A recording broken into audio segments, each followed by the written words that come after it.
Hey everybody, it's Stephen the Old World Gamer along with Scott Devin Kane, and welcome back, finally, to another episode of the Retro Indie Pixels podcast. We are back to give you all of the things that you've always wanted and never knew you needed, which was us, apparently. So, if anyone remembers the last podcast, we had to restart it like 7 times. We're hoping that not having any of our webcam videos might help with that a little bit. Yeah. I'm watching my GPU percentage right now just to make sure it doesn't go crazy. We're sitting at a nice low 20% right now, so I'm fine with that. If we can stay at that level, we should get through the entire podcast without having to worry about restarting and you know. We say should. So now, the other thing that I thought about was that it's a podcast, so the video is not as important to me or to most people as much as the audio is. So we don't have to worry about desync. We don't have to worry about anything. We can just go and do the podcast. So hopefully we should be good. I think Scott's going to be going somewhere next week for a I'm going to be going. Yeah, I'm going to be going up to Connecticut for. Now I'm going to forget the name of it.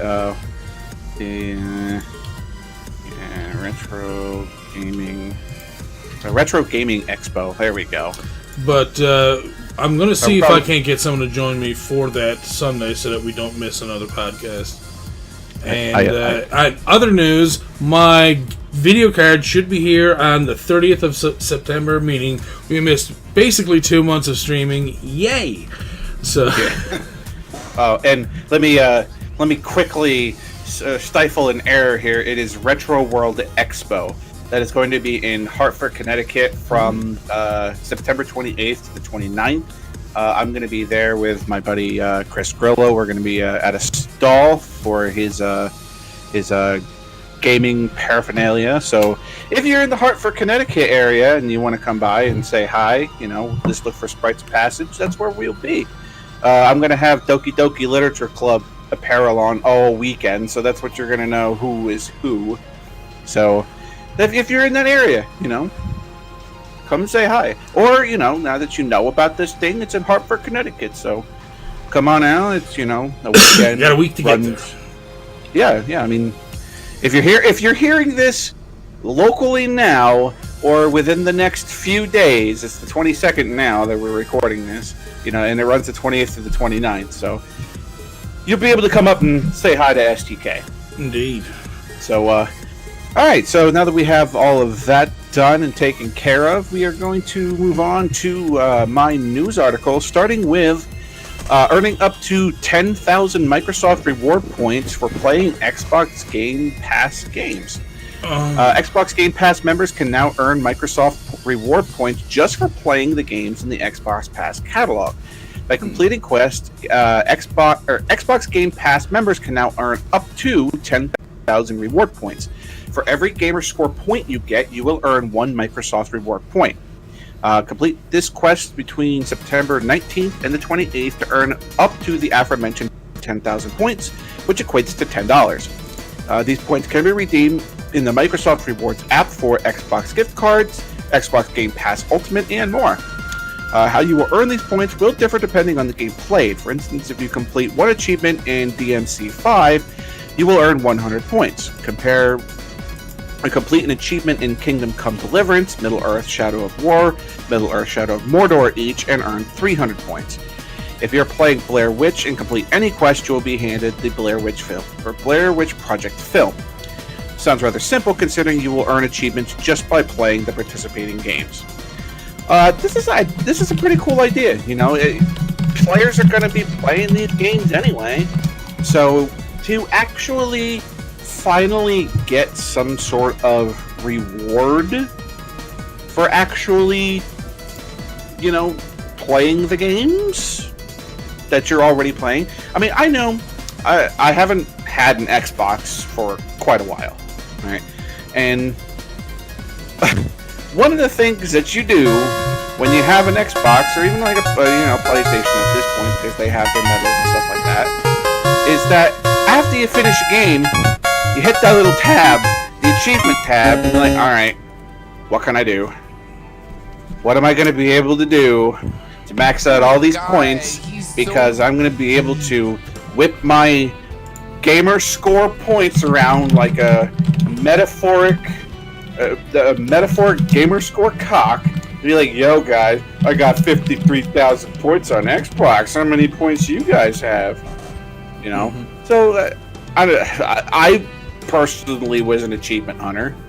I don't know, if you guys are the same way, but it's like EP. There you go.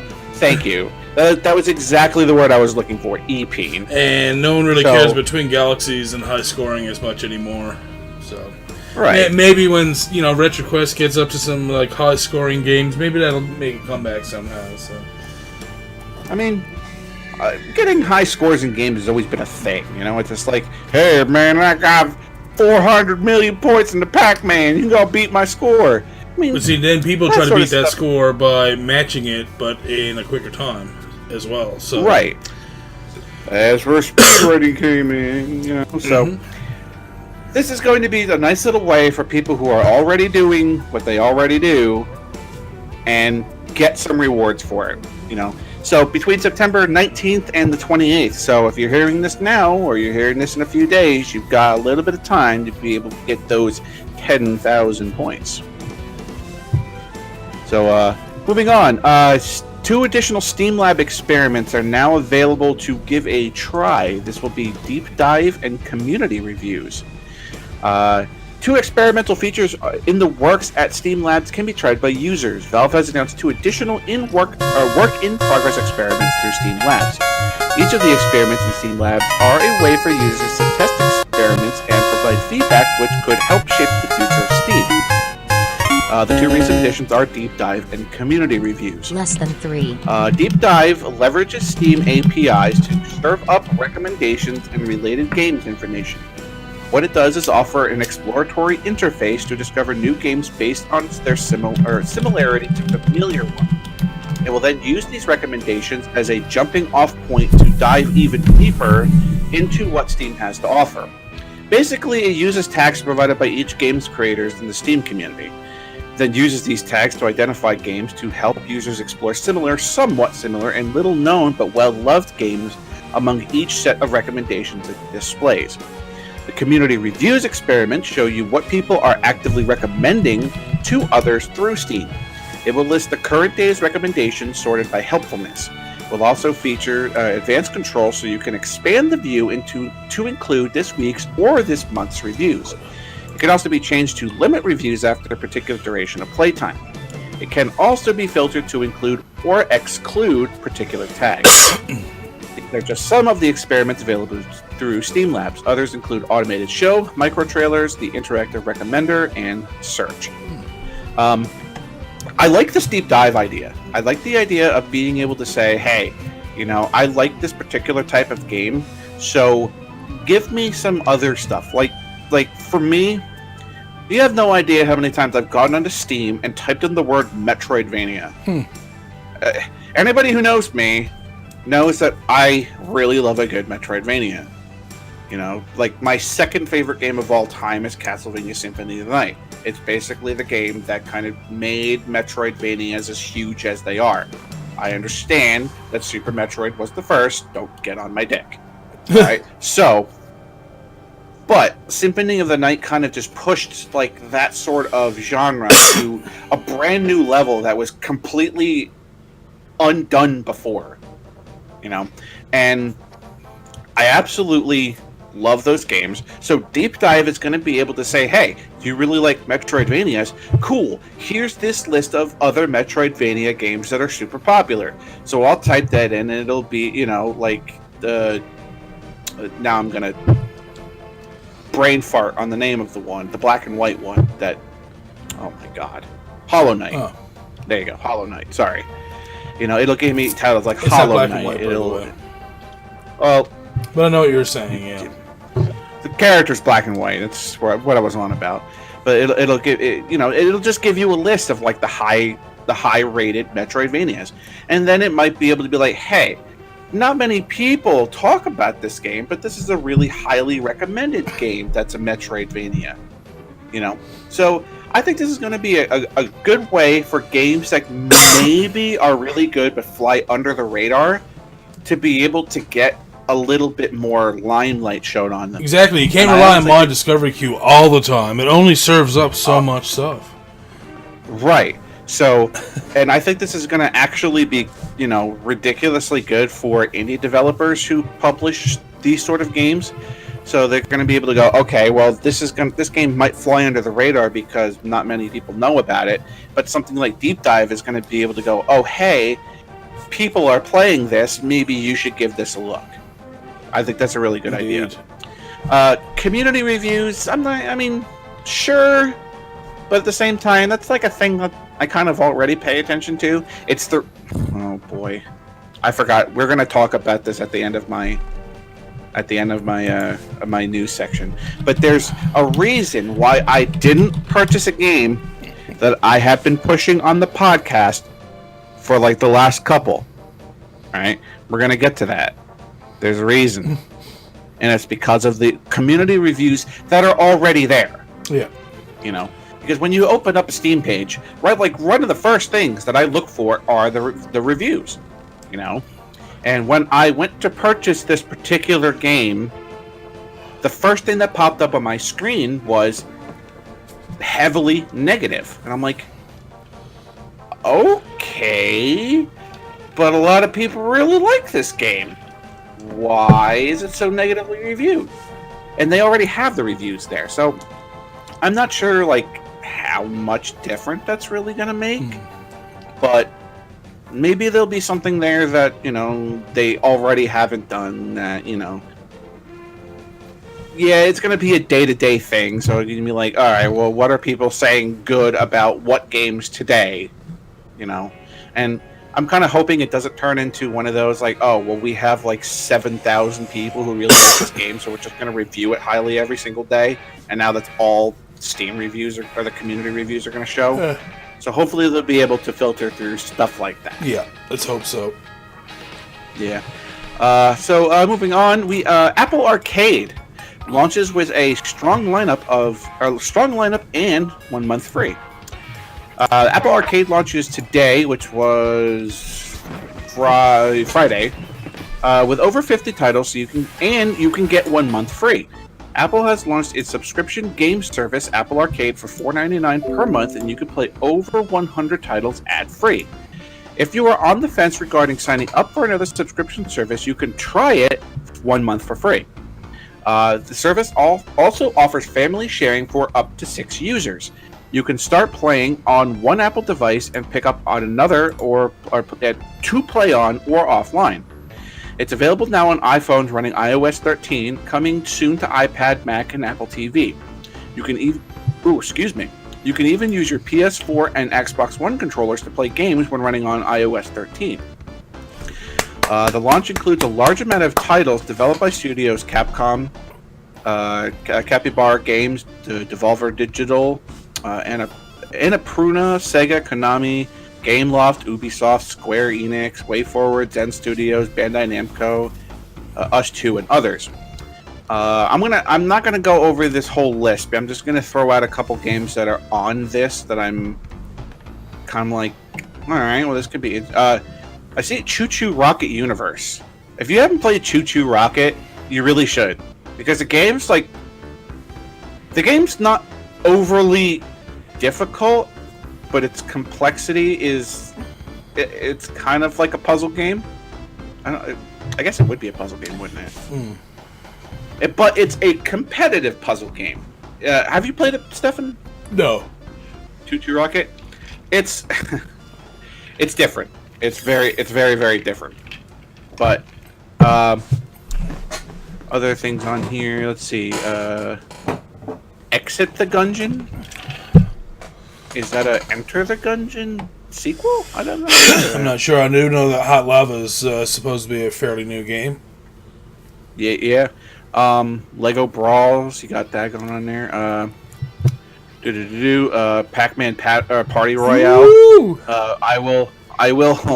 I'll push any Pac-Man game, and I've actually seen Pac-Man Party Royale, and it's pretty neat. So, Rayman Mini, Shantae and the Seven Sirens.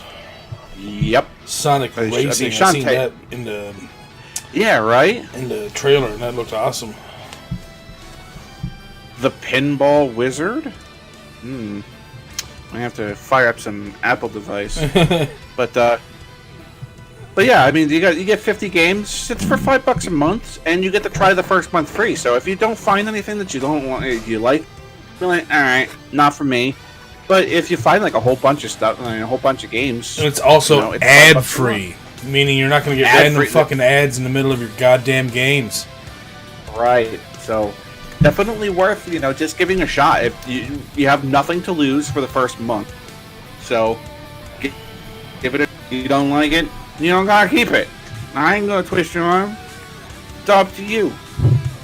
So moving on, Minecraft now has a character creator.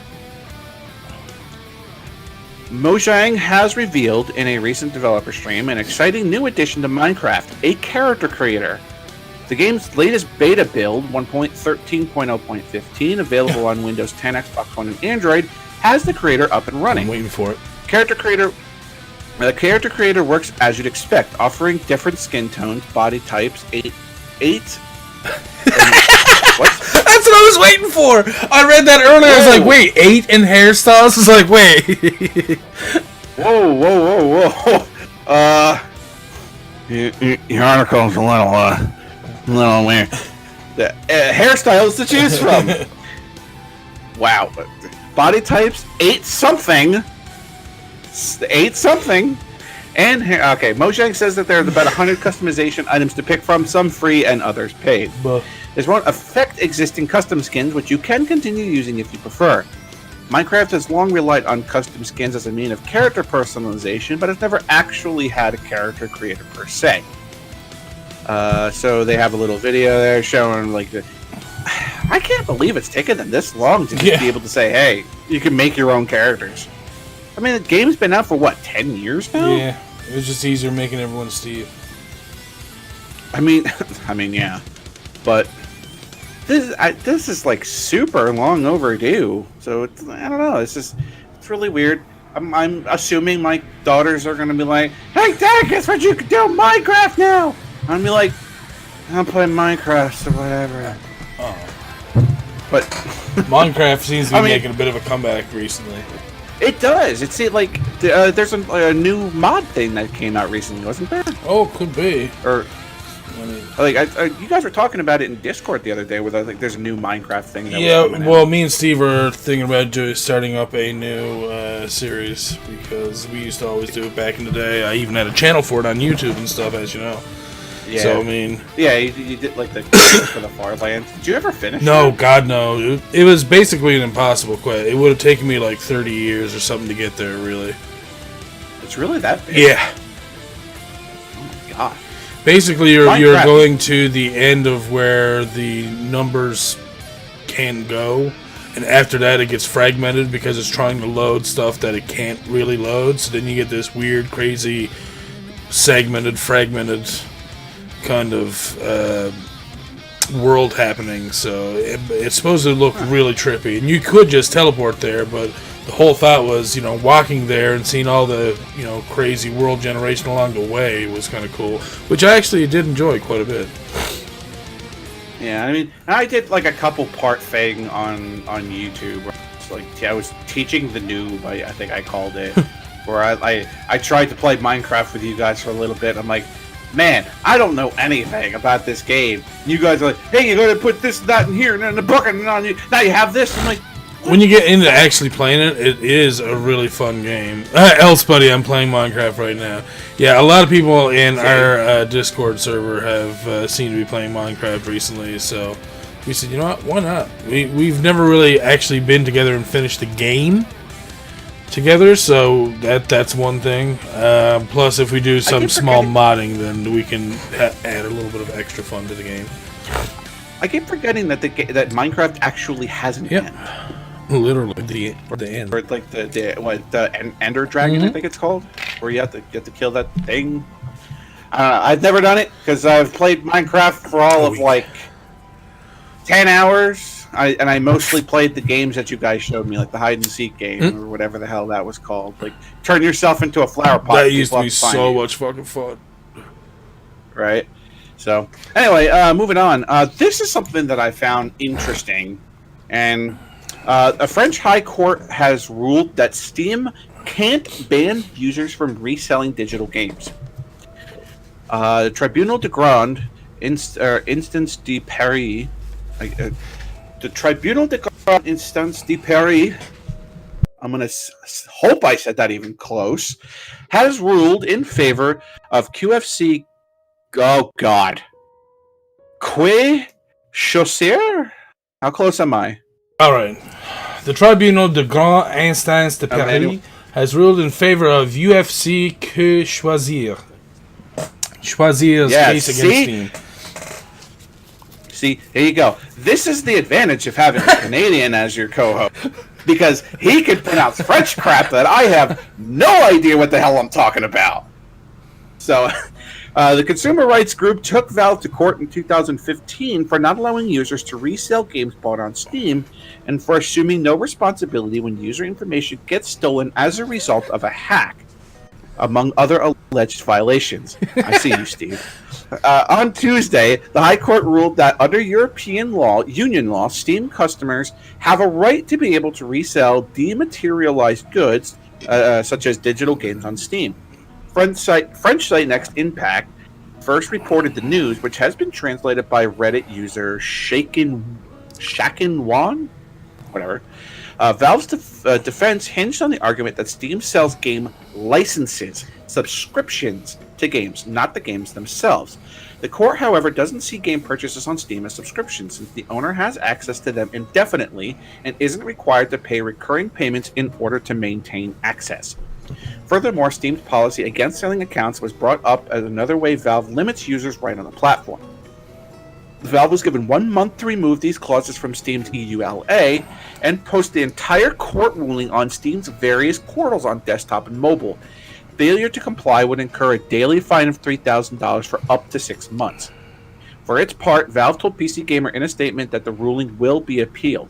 We disagree with the decision of the Paris court in first instance and will appeal it. The decision will have no effect on Steam while the case is on appeal. Although it's unlikely a policy change this monumentous would be made, Valve has a history of making changes based on court rulings it's involved in.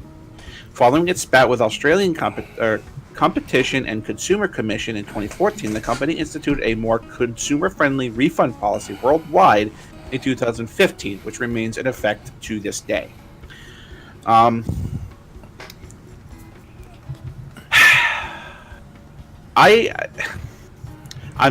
conflicted on this because I kind of agree with Valve on this. I agree with Valve. So the one thing that you learn as you get older, that when you go to your local gaming store and you pick up yourself a copy of a game and you go home and you play it, you technically, under the law, do not own that game. You own the rights to play it. The companies own those games. You are being given a license to play them. That's how this stuff has been for quite a while. And in the instance of Valve is selling digital rights to these games. That's how this has been since Valve's been around. This is how Steam works. You own digital licenses to play the games. I understand that you have... So, basically... Okay, so Steve's bringing up a point here. So that says that you don't have the right to sell the games, according to this. You're not selling the game. You are selling your copy of the license to play the game. That's how this stuff has worked for a long time. When you hold a disc of Modern Warfare in your hand, that disc is the license to play the game. Your right to play the game that belongs to another company. Alright? And Steam is the same way. Whether you have a physical copy of the game or not, that's just what it is. So, I think that the whole being able to just like sell your games online, right? You're not selling the games per se. You're selling the licenses. Okay, so while I see Valve's point, and I agree with them that that's not how these things work, I also have to take the side of the courts, which are also like, all right, well, once you own this stuff, you should have the right to be able to sell that too. So it's a 50-50 thing, where there has to be some sort of like, there needs to be some sort of an explanation given to people who buy this sort of stuff. So they have to understand it's like, oh, I'm going to look over here. That I own Mega Man 11 over there. Well, no. I own that disc that gives me the right to play Mega Man 11. I don't actually own the game. Capcom owns the game. You know? So this is like a very conflicting... It's a very... You could sit on really either side of the fence here, where it's like, you know... I'm trying to come up with an argument that makes sense on both ends, where it's this is how conflicting it is, because it's like I'm having a hard time coming up with the proper words for this, because you should be able to, like, I could take that copy of Mega Man 11, take it down to GameStop and sell it, all right, but I'm not selling a game. But at the same time, you have to take into account that, you know, you have to make sure that that's the way that it is. That's what these companies do. Mm-hmm. They're selling the licenses. So, again, it's very... I don't know. Maybe it's a physical versus virtual copy thing. Maybe that's what this is about. And, you know, I'm definitely going to keep up with this, because I'm really interested in seeing where this goes. Because on one hand, you have, you know, Valve just saying like, "Hey, this is like, we're not selling games themselves. We're selling licenses." All right, well, okay, fine, we get that. But at the same time, you know, you should be able to, as you can with physical games, be able to sell those licenses too. So, I don't think that there should be. I don't think that the courts should really just make Valve completely change everything, but I think there should be a change in how selling and buying is worded, so that people are more aware of what they're actually doing. That would make more sense. So, all right. So anyway, moving on. As of Friday the 20th, so that's a couple days ago, so you will now be able to get a demo for Ori and the Blind Forest Definitive Edition. Demo for Ori and the Blind Forest Definitive Edition will be made available for Switch owners tomorrow, 2 days ago, September 19th. Once 9 p.m. as a present to... Oh. Alright, well, congratulations. I'm glad I read this article before. This is just one of the few articles I didn't read. And this is what happens when you omit things. Never mind, folks. We're going to move on because you can't download it anymore. Now you get those feels, Scott. God damn it. Seriously? It's the one article I didn't read. Oh, crunchers. Look at those crunchers. Anyway. God damn it. Terminator Resistance is a single-player FPS based on the best Terminator movies. Terminator Resistance is a new title based on the Terminator series. Resistance is a single-player first-person shooter which features an original story based on the Terminator and Terminator 2 Judgment Day. Developed by Teon, the story is set in post-apocalyptic Los Angeles around 30 years after Judgment Day. It introduces a new character, Private Jacob Rivers, who is a soldier in the Resistance Pacific Division. Unfortunately for Rivers, he has been targeted by the latest threat from Skynet and marked for termination. In the end, your goal is to destroy... Your goal is to... Okay, that's why I'm having a problem. In the end, your goal is destroy Skynet. What the hell with the fucking articles today? That was good stuff. In the end, your goal is to destroy Skynet's defense grid and decide the fate of mankind. Key features: resist the machines, fight against a selection of iconic enemies from the films, including T-800, as well as a host of enemies that are brand new to the Terminator universe. Run and gun or sneak and hack through sprawling environments. The world isn't as forgiving as it used to be, so you'll need to search for scraps to trade and craft for new arsenal of plasma weaponry. You choose the kind of hero you want to be, level up your skills while exploring post-apocalyptic Los Angeles, complete the story missions to rise through the ranks of the Resistance, as well as side quests to help your friends. Protect the motley crew of survivors, each with their own motivations and backstories. The action you take throughout the game will impact their survival and change the ending that you get. Terminator Resistance will release November 15th in Australia and Europe, and on December 2nd in North America. It's in development for PC, PlayStation 4, and Xbox One. I'm really excited for this. I am a huge Terminator fan. You're a fan of fucking everything, Scott. Jesus Christ, man.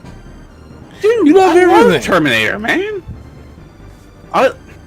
That's not true. I said 10 minutes ago that I'm not a fan of Minecraft. And I don't like strategy games because I'm bad at them. You know, and sports games are very meh. You know, but I love Terminator. I'll probably watch Terminator 1 and 2 like 100,000 times. It's like one of like the 10 movies I've seen more than once in my life. So, yeah, I'm super excited for that. Just like the trailer alone looked freaking awesome. So then I am very meh today. Thank you for my golden toilet. Jesus. But I don't. Well, that's what the crappa. Yeah, whatever. But December 2nd for North America. There's a good chance that I'll be done with Borderlands by then, so I'll be actually able to play a different game. I'm saying. Speaking of Borderlands, Gearbox is working on Borderlands 3 performance issues. Borderlands 3 developer Gearbox has confirmed it is indeed working on improving game performance by addressing quality of life issues. Borderlands 3 developer issued a tweet earlier this week on its official Twitter account saying that it's been monitoring all feedback. We are working on performance and quality of life improvements and will have more to share soon, the developer said. Unfortunately, no specific details about which of the game's long list of problems are being addressed. Borderlands 3 suffers from performance issues on all platforms. PS4 Pro, Xbox One, One X both offer performance modes that aim for 60 FPS. Unfortunately, the game rarely hits the targets, according to reports. Players are instead switching to 30 FPS visual mode for a more stable frame rate. The PC version has a whole host of new and returning problems. Amongst them are random stuttering, crashes, and uneven performance. An Epic Store bug caused some players to lose their progress, but that seemingly has now been fixed. Hopefully, Gearbox will be able to share more specifics sooner rather than later. If you're enjoying Borderlands 3 yourself, catch up on their recent guides and updates. Oh yeah. So just this afternoon, I was playing Borderlands with my brother, and he crashed at least once. He crashed the last time that we played.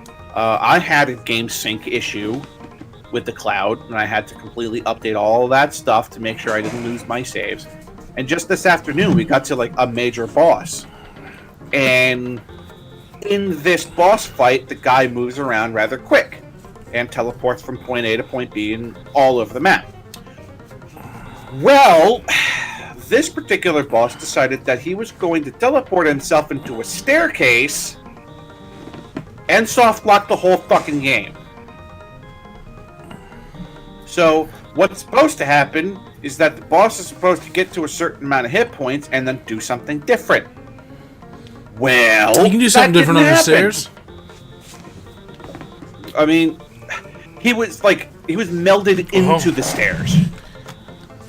Like, half in the stairs, half out of the stairs. He couldn't move, and all of the scripted events that were supposed to happen didn't happen. And then we killed him, And then it didn't die. And then nothing happened. Fun! Okay, that's cool.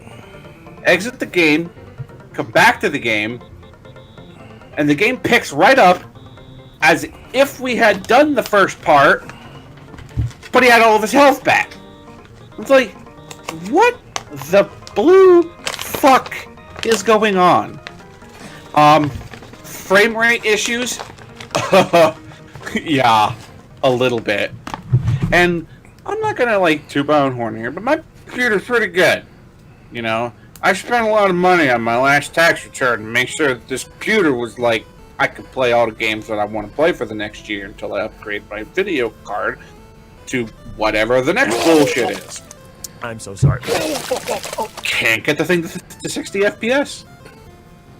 It's like, alright, neat, cool, but yes, I tooted my own horn. Shut up, Steve. But but yeah, I mean, the same thing. You know what I'm saying is like bad guys doing weird stuff, things not working the way that they're supposed to. Don't get me wrong, Borderlands 3 is really fun, and this is going to be the last time I talk about Borderlands for the rest of the podcast, because if I don't stop, I will continue going. Keep continuing on the bum rush. And let me tell you, I know about bum rush. But you know what I'm saying. But anyway, hopefully they'll you know, they said that there's going to be updates. This was Thursday, and I haven't heard anything about any improvements. So here's hoping. So moving on, Steam's new library design brings a couple of new. Chance to segue in there, you son of a bitch. I just. You play Borderlands yet? No, you haven't played Borderlands yet. So the only segue that you need is the one to ride off into the next story. Ride off into the story. Anyhow, Steam's new library design brings a couple of new tweaks to achievements. Valve has added a tiny bit of fanfare to achievements in the new Steam library update. Steam users have been uncovering more and more of the smaller changes in the Steam library overhaul beta, which is now live. Away from the big UI change and fancy titles, players can come across a neat addition for achievement hunters. As posted on the Steam subreddit, there's now a gold glow around rare achievements you have unlocked. The running theory is that any achievement with a less than 10% unlock rate versus the entire Steam community will get this highlight. More interestingly, Steam now also recognizes when you earn all the achievements for a given game. There's a new blue ribbon that ties all of them together, a nice reminder that you've unlocked all the achievements. Still, it doesn't look like Valve added unlock sounds for achievements when earning them in-game. This is part of why Steam achievements have always been bottom of the ladder when it comes to relevancy and fanfare. The other reason is, of course, it's relatively simple to unlock all the achievement with help of third-party software. If you want to see all the new changes for yourself, download the beta through the Steam client.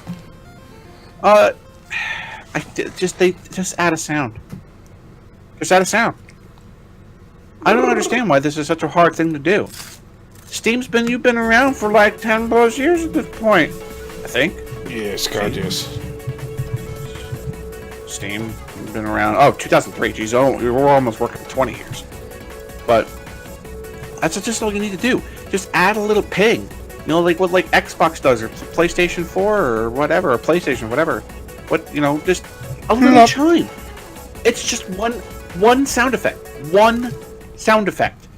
You know how much that would thrill a crapload of people? Just to have a sound effect go off. It's that simple. It's really, really that simple. The other thing is that, are you going to be able to show off these achievements somehow? It's like, cool, I've got this glowy gold thing going around these rare achievements, but who's going to see them? Is it just you? So there has to be a way of showing off your achievements. I don't know if there is, because when it comes to Steam, like I said before, with Xbox, I was like an achievement whore. I went into a game, I finished the game, And then I went to that achievement list, and I'm just like, we're picking these off one by one. We are going to pick these off. We're going to... My phone is going off. Excuse me. Hope you don't hear that. But, you know, and I would absolutely just be like, next achievement. Oh, how do you get this achievement? Oh, I'm going to go look this up. Oh, this is really hard. All right, but I'm going to sit in this game for the next 3 hours, try to get it anyway. You know? I don't do that for Steam. And there's no particular reason for it. It's just because, like, when it came to, like, Xbox, like, anytime that you looked somebody up, you would see their gamer score. And that would be like a little, like I said before, like a little EP thing. Where it's like, I've got all these achievements, and every time you look for me, you're going to see that. Steam just doesn't have that at all. You know? And that's the thing. It's like, if I want to see who's online Steam, I'll click this, like, alright, who's on... Boop, with this person, this person, this person. Hey, you want to play this game? Cool. You never see their achievements. The only person who ever sees that is you. So what's the point of having fanfare on something that nobody sees? Is chat? Is there something I'm missing? Is there a Steam thing that shows off your achievements outside of just directly going into somebody's profile and looking at their achievements? It could be a fun thing to do for like streams if someone wanted to really bring like the achievements about it. I was talking to Steve about this, that right now we're playing Civ 5 and it's kind of boring for us because we play together and we always basically get the same outcome. And we just started realizing, like, hey, if we don't play in the same team, it's a different way of playing. We can't see each other's map. We don't know where we are, but we can still work together and such.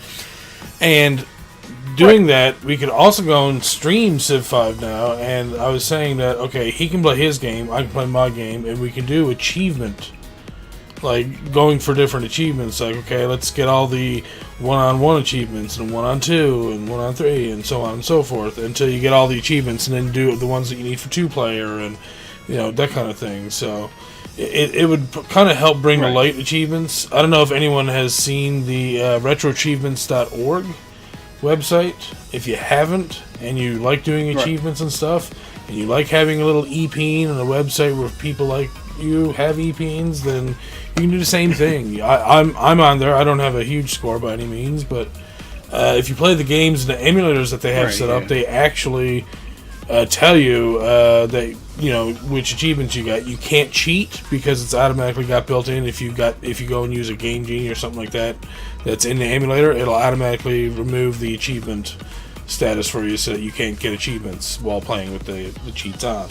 So there's that kind of thing. So I mean, there's ways of bringing achievements to light a little bit better. It's just for right now, Steam is kind of making it look like, you know, that, you know, someone like myself and Steve, what we're doing would be the only way to actually bring it to light. Whereas, like I said, with retro achievements and like you said with Xbox, when someone looks you up, they see your score. They can see what your achievements were, which games they were on. Can you do that with Steam? I don't know. So I have no idea. I mean, I know that you can go into a person's profile and directly look up their achievement. I know you can do that. But that's like the only thing you can do. It's like, what's the point of that? So, like, there needs to be, like...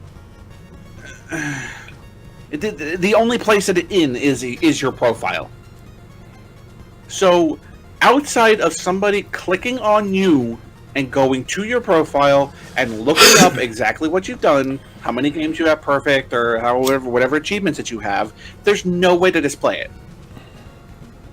So, I like the fact that they're doing something more with it. In-game sound effects for, like, so when, like, something happens on, like, a stream, like you're saying, like a stream comes up and you get an achievement. Now it's just like, oh, well, if I'm engrossed in my game and I'm not paying attention, I might not even see that I've gotten an achievement. You know, with like Xbox or, you know, PlayStation, you get a sound effect, and it's a very, you know, when you get that sound effect, you know, it's like, oh, somebody come online? Oh, no, I got an achievement. Cool. Yeah, I remember that. Yeah. You know, so do something with Steve. Yeah, Steve. I wanted to go over this next part, like, just a little bit because it's, like, so ridiculous. What? So, Pokemon Sword and Shield Sirfetch'd is the Galar's region evolved version of Farfetch'd.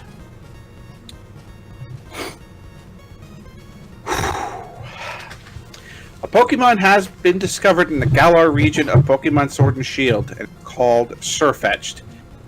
Pokemon Sirfetch'd is a wild duck and a fighting type with the... Why is it fucking fighting? Why is it fucking... It's a wild duck with a fighting type with the ability Steadfast. It is the evolved version of Farfetch'd, which evolves after experiencing many battles in Sword and Shield. In battle, Sirfetch'd uses its leek as a lance and leaves as a shield. Whoa. When its leek withers, Sirfetch'd will leave the battlefield and retire from battling entirely. That's probably its Pokedex entry, whatever. Meteor Assault is a new move introduced in these games that only Sirfetch'd can learn. Here, the Pokemon will learn its leek, or will point its leek at the opponent and charge at great speed. The move is a powerful one and will tire the Pokemon out to the point it will be unable to take an action immediately after using this move. So use it wisely. If you use it wisely, wreck it. You know. Fucking solid game. A video for Sirfetch'd gives you an idea of what to expect from the Pokemon. Alright. So it's using a leek as a sword. So I've been using this leaves as a shield. Why the fuck is it fucking fighting? Because they're probably literally looking into the fact that, like, you are fighting with a sword and shield.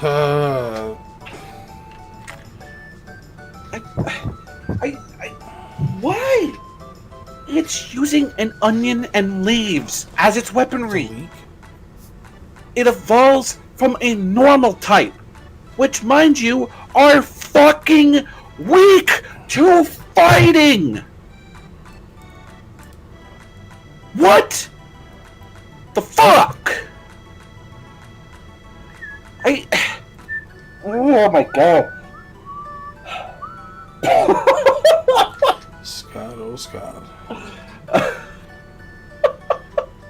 I'm sorry. I'm sorry, but I'm not sorry. When I first saw Sirfetch'd, I'm like, you know what? This is fucking awesome. I like this thing. I like the idea of what it is. It's like Farfetch'd got over his like his dopiness, and now he's this kick-ass knight with a lance. Freaking awesome. Why? Well, what type would you want him to be? Grass. Just freaking grass. Why wouldn't he be flying? He uses leaves in an well, grass flying is fine. Like being flying is fine. Like if he, you know, if he's just grass, he's fine. If he's just flying, fine. Grass flying. What? Why? Why is he fucking fighting? All right. I'm gonna move on. Because if I don't, then Game Freak, I love the freaking design. I love it. I love Sirfetch'd. I love it. Why is he fucking fighting? Gears 5 breaks records with 3 million players during its opening weekend. Gears 5... I'm sorry. Gears 5 has broken records for the biggest launch of any Xbox Game Studios released this generation. The new Gears title attracted over 3 million players across its opening weekend, Xbox reported today, Monday the 16th. This is older. This is a little bit older because I'm trying to like cover a little bit of the previous week stuff. So this is double the first week debut of 2016's Gears of War 4 and makes it the most played Xbox Game Studios title in its first week since 2012's Halo 4. Halo 4. Just gonna throw that out there. On PC, Gears 5 tripled the performance of its predecessor, which also makes it the biggest ever launch for Xbox Game Pass for PC. This confirms what we heard last week from Nico Partners senior analyst Daniel Ahmad. Ahmad called Gears 5 the first mega hit of Xbox Games Pass, noting that it surpassed Forza Horizon 4. Competitive pricing of recent offers, a large libraries of game, and access to MS first party has led to a high number of signups. You were on Twitter at the time. I knew Gears 5 was going to be huge, but I didn't know it was going to be. It's the biggest first week release since Halo fucking 4. It's the biggest release in 7 years.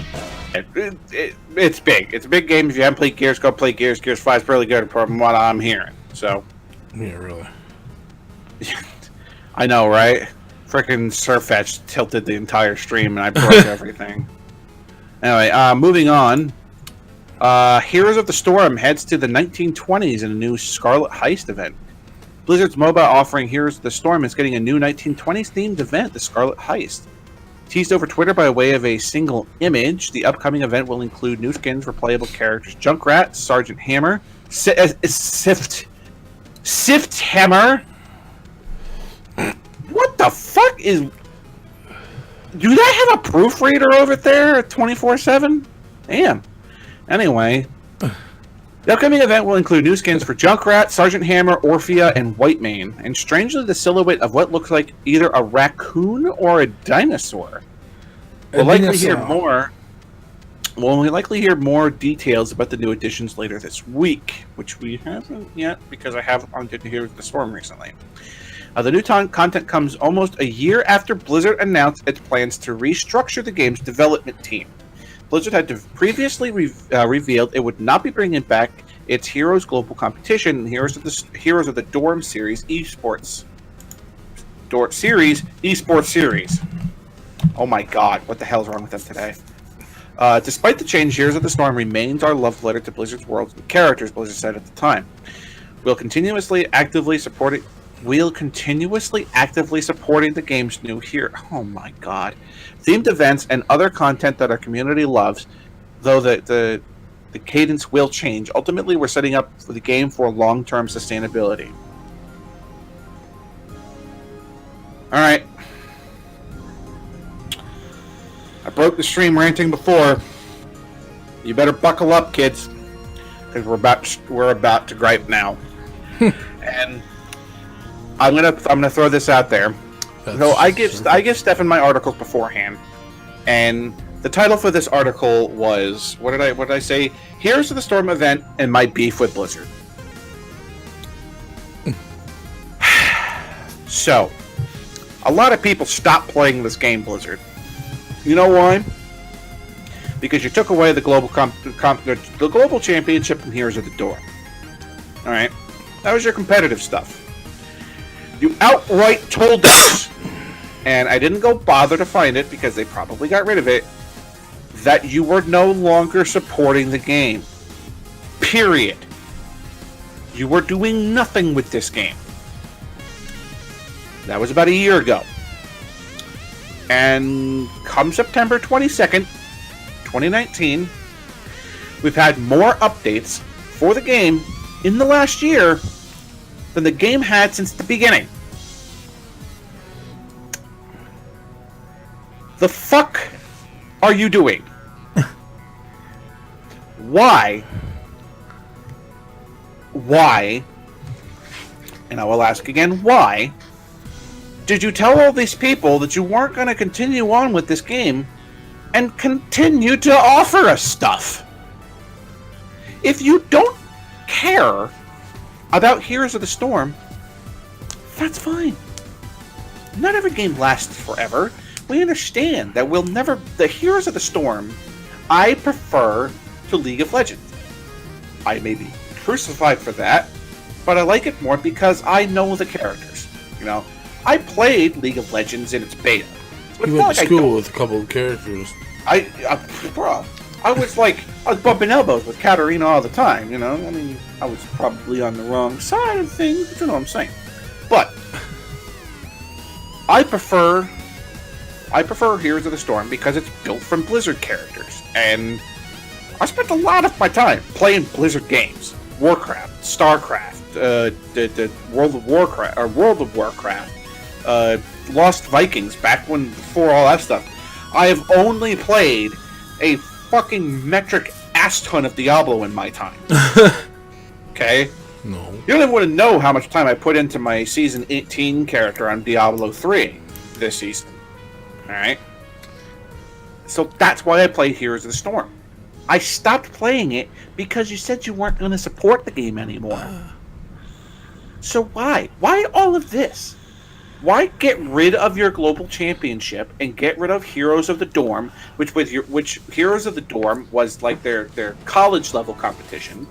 It was like college kids playing the game for like scholarships and stuff like that. Jesus. But then continue to support the game. Heroes of the Dawn. We'll continue actively supporting the game with new heroes, themed events, and other content that our community loves, though the cadence will change. Ultimately, we're setting up the game for long-term sustainability. Now, what does that sound like to you, Stefan? That sounds like that they want to continue on with the game, right? Yeah, maybe. That's what it sounds like. Long-term sustainability. So why the fuck did you tell us that we're not supporting it anymore? You know how long it takes you to get into a ranked game? Like to play like an actual ranked game of Heroes of the Storm? You fucking can't. But they taught Heroes of the Storm how to fish, so long-term sustainability, it's good. You just get your own fish and stay alive. It's good. But I just don't get it, Blizzard. I don't understand why you do things like this. It's like should have had a Blizzard. It's like that Frozen Throne bullshit that happened back in Warcraft 3, where you're like, "Hey guys, we're gonna beta test this game, and we really want you guys to send us back a lot of bug reports and we need to know all of this feedback from you guys. Oh, now that you beta tested for a week, we're gonna release the game." Okay. What? Boy, I didn't even have a chance to play everything. This is... Blizzard does some things that are just like, they're monumentous, alright? World of Warcraft. Possibly the biggest MMORPG ever. Maybe some people might say it's some other stuff, whatever. In my opinion, I think it's the greatest and best MMORPG that's ever been made.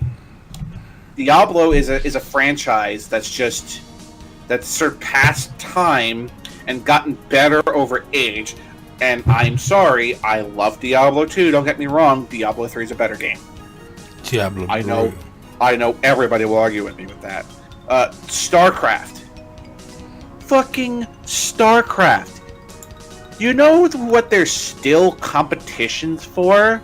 Fucking StarCraft! Yeah, they you just pin down, you're like, oh, I'm gonna come all over his box. They're still playing StarCraft competitively. And it's popular. Yes. So, people like that game. Why do you make decisions like this? I don't get it. You literally just imploded your own game. By telling people that you weren't going to support it anymore, and then continue to support it. So please, I hear you patronizing me over there, Stefan. I hear you. This is not falling on deaf ears. I know it. I know what you're doing. Yes, sir. I'm moving on. Again, why the fuck is it fighting? PS4 surpassed 30 million units in the United States, making up around 30% of its total sales. The PS4 has reached. I'm fucking finished. Sorry. PS4 has reached a new sales milestone in the United States. As you may know, PS4 has already shipped 100 million units worldwide. Shipping figures are usually more generous than the actual numbers of units sold, since they only track retailer demand. While the actual sell-through to customers' number is smaller, 100 million is nothing to scoff at. What's more interesting is that the overall health of PS4 sales, however, is not much of them were made in the United States. According to Nico Partners analyst Daniel Ahmad, who's showing up again, PS4 has sold more than 30 million units in the United States, so around 30% of the console's entire life-to-date sales. In his tweet, Ahmad also reveals the sales for a few other major PS4 markets. In Japan, PS4 has sold 8.3 million, followed by 7.2 in Germany, 8.6 in the UK, and less than 6 million in France. 6.8 million in the UK.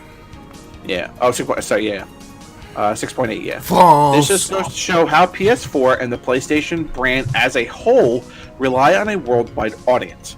It's also a reminder that the slumping sales in the US do not necessarily reflect that of the rest of the world. It's PS4. So here's the thing. When it comes to like all of the stuff that I want to play, I can just get it on PC, and any of the Xbox exclusive games are far more drawing than the PS4 exclusives. So yeah, you've only got 30 million sales compared to like what we say it was like 50 million for Xbox One at this point. There's a lot. It's a lot. There's a lot more, but don't quote me on that number because I might be wrong. But I mean, it's still impressive. I mean, it's still 30 million units of a console that is kind of at the end of its life cycle at this point, because they're already talking about PS5. So, you know, 100 million shipped and 30 million sold. It's in the US. Yeah, in the 30 million in the US. It's 57 million in total with the other countries. Right. So that's not terrible. That's not bad. So PS5, I don't know, man. PS5 has to do something like revolutionary, and like the one thing that I've heard from it is going to be like the possible selling point for it for me is that it's completely backwards compatible to all other PlayStations. So that might be a thing. I hope it's a thing, but we'll see in the future. Oh boy, was I excited to click on this article. A new Mega Man game is currently in the early stages of development, but it's not necessarily Mega Man 12. Capcom's currently re-releasing all of its older Mega Man games, but something new is also being worked on. After the two Legacy collections that collected Mega Man 1 through 10, as well as the X Legacy collections, we now have Mega Man 0 and ZX Legacy collection on the way too. But Mega Man fans might be wondering what's next for the Blue Bomber, and when they see another proper new game from him. You guys really should apply. You should apply to this website, and then just be like, "Hey, give me like $10 an hour, and I'll edit things for you." Oh, they already talked about that already. That's what I'm saying. Just say it, like $10. I'll edit. Steve went as low as $7 just to beat Ed Zangris. Wow. Last year's Mega Man 11 was well received, so it makes sense that we'll see him again. According to series producer Kuzuhiro oh my god, I'm not going to try it. Who spoke Japanese outlet Game 4 Gamer, which was then translated by DualShockers, the next game in the series is in the work. The way that the statement is phrased, though, it's not necessarily Mega Man 12 that's being worked on. There are a lot of titles I personally want to work on, but to tell the truth, the next game to be developed has already been decided on. I'd just like to keep the specific details hidden for the moment. Please wait until we make an announcement. He also clarifies in relation to the interviewer asking about Mega Man X Command Mission, and he doesn't think any of this series as spin-offs.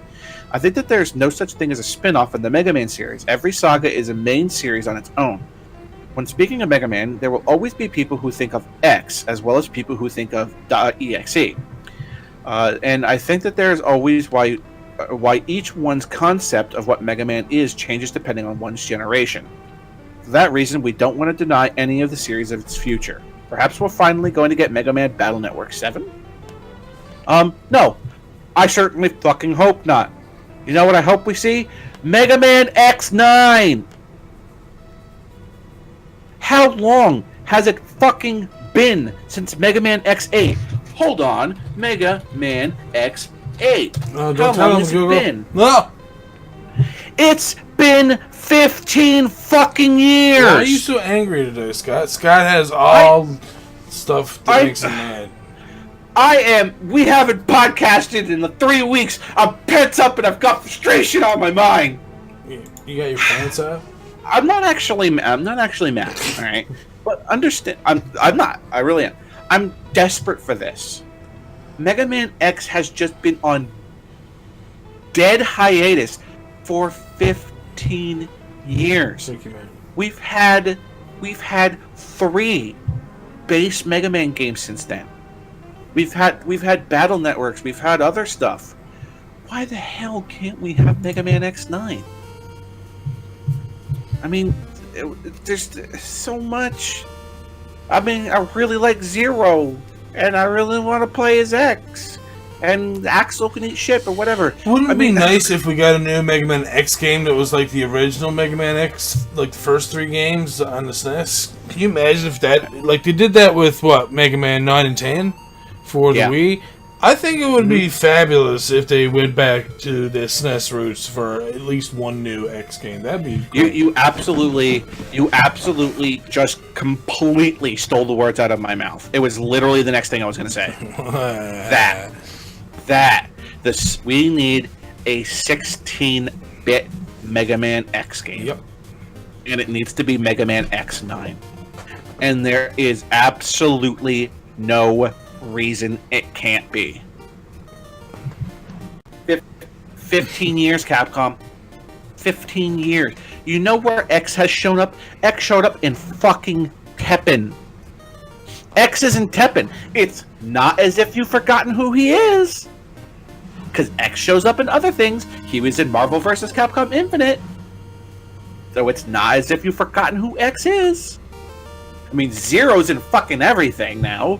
But that's not the point. The point is, you have not forgotten your IP. So, do something with it. We don't need Battle Network 7. I'm sorry, we just don't. I don't want another ZX collection because I wasn't really a super huge fan of ZX. Just Mega Man X9. Mega Man X9. Please, Capcom, please. I don't plead to you much, Capcom, because you usually give me everything I want without having to ask. You know, but even cooler. So, if they went the extra mile and done a dual release and just done X, 9, and 10, just to bring it up to that 10 mark right here now. Give people 2 games. You can make a lot more money because it'll be 2 games, not just 1 game. People will pay for it too. I can guarantee you, if you said, like, how much was Mega Man 11 when it came out? $40. So if you said, hey, $65, you'll get 2 Mega Man X games, brand new 16-bit kind of Mega Man games. I would line up at the door the day before. Everyone would be all like, yes, please, I'm holding my penis. I would line up at the day before. Absolutely. $65 for Mega Man X9 and Mega Man X10. Please take my money. Take my money. All of it. Every dollar. You can have it. Mega Man X9, please. So yeah, that's what I'm saying. But they really should go the extra mile. Do you hear what he said? Oh, Scott. The extra Yeah, I heard what you mile. fucking said. Yeah, I didn't even say it. You said it. I just kind of picked up on it. You know what I'm saying? Yeah, the extra mile. Fucking Axel can eat shit. Moving on. So, my final piece of... it's not my final piece because I have a little bit of a rant to go on afterward. Doritos. Yeah, right. So, the last thing I'm going to report on is Discord will remove games from Nitro subscription service in October. Discord will remove the Nitro games catalog from its subscription service next month. Discord has announced the removal of games from its Nitro subscription will occur in October. According to the blog post, the vast majority of Nitro subscribers don't even play the games. After careful consideration, we won't be hitting continue when these contracts come up for renewal. To those who did support the games, thank you so much. We know that this may be a surprising change, so if you want to cancel your Nitro subscription because of this, we're offering a refund. Games were added to the $9.99 per month subscription excuse me, I got hiccups. In October 2018. Ah, damn it. Sorry. At launch, there were 60 titles of it. Son of a bitch. 60 titles available. The Nitro gaming catalog, which now features over Jesus Christ, over 100 games, will be removed October 15th. Even with the thought of there being hold on, let me get a drink real quick. I'm sorry, guys. Okay. Alright, even with the whole $9.99 Nitro thing and getting the games offered to you, god damn it, I was never interested in it. I don't. Do you have Nitro, Stefan? Basic Discord didn't offer enough when it first came out, and it still doesn't offer enough. Well, actually, it is after improving quite a bit. So it does offer some new live streaming features and stuff, which is really nice. But initially, Skype at the time when Discord first came out still had better voice, better video, better screen sharing, and you could send files of any size. Since then, Skype has cut it down to like 200 megabytes or something. So now you have to throw everything into a zip file and break it down to a bunch of zip files and send them one at a time. But anyways, that's neither here nor there. Discord, I'm pretty sure the file size sending of Discord right now is still around like 3 megabytes. Microscopic. It's microscopic. Yeah, it's tiny. So it's like there's so many little features that you're still missing that it's like MSN Messenger had this. Fucking Skype had this. Right? Like, what are you doing? You're supposed to be the next evolution in gaming chat and stuff, which, you know, you're moving in that direction. But you're still just missing little key features. Like, I shouldn't have to be all like, oh shit, I can't send you this game, you know, this ROM for GameCube because, you know, it's X amount of fucking megabytes and Discord poops to bed if you send anything over 3 megabytes. So. I've struggled sending pictures to people. I take a picture on my phone and I want to post it on Discord. Oh, sorry, your picture's too big. Are you fucking don't get me wrong, at least Discord is light on the processing. Or, like, compared to Skype, like, Skype is all like, ooh, processor, yay! Let's go and fucking jerk off all over it. And Discord's all like, hey, that's cool, you got a processor. We're good. If we need you, we'll let you know. And Skype's all like, oh, nom, nom, nom. I'm like, Jesus Christ, but yeah. Do you have Skype and Chrome open? Blasphemy! Right? Like, oh my god. Chrome is like a dirty arse when it comes to like processing. Yeah. So, Nitro, I've never been interested in it. Like, even with the games, I don't care. I use Discord pretty much on a daily basis, but like the availability of what you can do on it is like completely fucking irrelevant. So, but anyway, so the last thing that I really wanted to talk about, and I would like to apologize to anybody that I got interested in this. All right. For the last couple podcasts, I have been pushing the Final Fantasy VIII Remaster. Oh, and I'd really like to apologize to you guys because I don't know what the fuck Square Enix was thinking. They have done nothing to this. Okay. I have been asked what's wrong with it. I'm going to open up its Steam page, so give me a few seconds. So, when I heard about Final Fantasy VIII Remastered, I'm like, this is going to be awesome. This is going to be Final Fantasy VIII in a way that I've never played it before, and I'm going to get myself re-interested in this game. Alright? So, Final Fantasy VIII God damn it, Steam. Alright. Final Fantasy VIII Remastered. $20. I already think that that's too much. I think it should have been a $15 game. You're re-releasing a game that you've already released once before on the same platform, mind you. Okay? You've already released Final Fantasy VIII on Steam to begin with. Alright? The first thing that screams at me is that its reviews are mixed. Okay? There's always going to be the fanboys. I'm going to be like, hey, this is the greatest thing from sliced bread. 41% of the 698 users say the game have positive reviews for the game. 41%. Yeah. So, that's the first thing. The fucking glaring thing that hits me is you scroll down a little bit and it requires an agreement to a third-party EULA. Oh boy. That's already no fucking bueno. Alright? You're already buying this game on Steam and you already have an EULA in the first place. Third party EULA. Oh boy. Alright. So. I would like to try to find one of these. Alright, here we go. So. This is somebody who has several hours on the game. I played the original back on PS1. I played the emulated PS1 version on PC. I played the 2013 version, and I played this version. The graphics are worse than the community-made mods for the 2013 version, although it was made by a professional studio and not complete amateurs.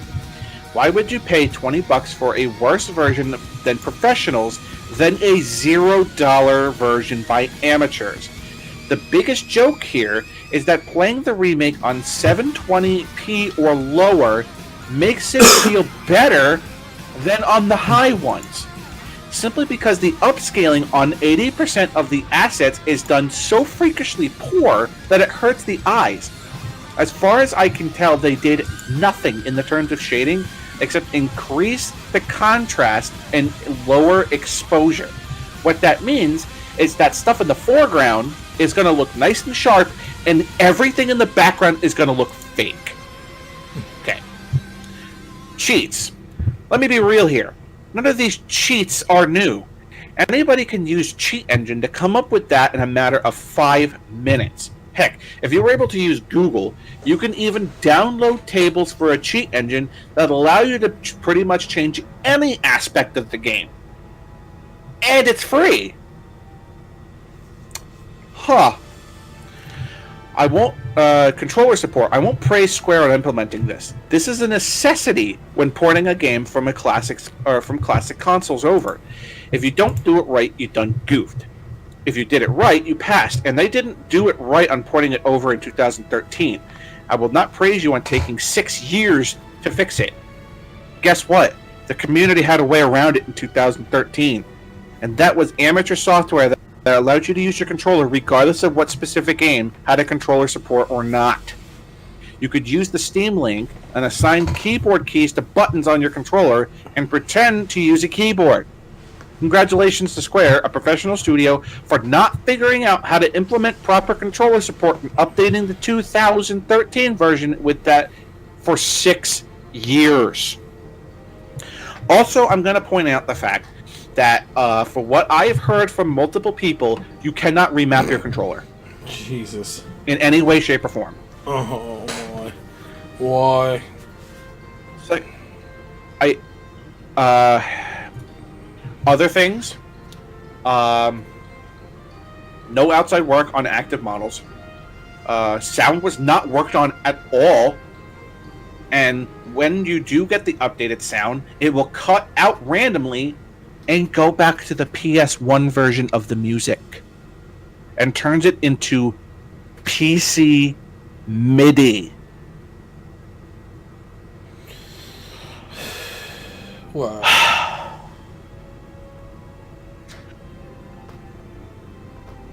30 FPS FMVs, 15 FPS battle, 30 FPS out of battle.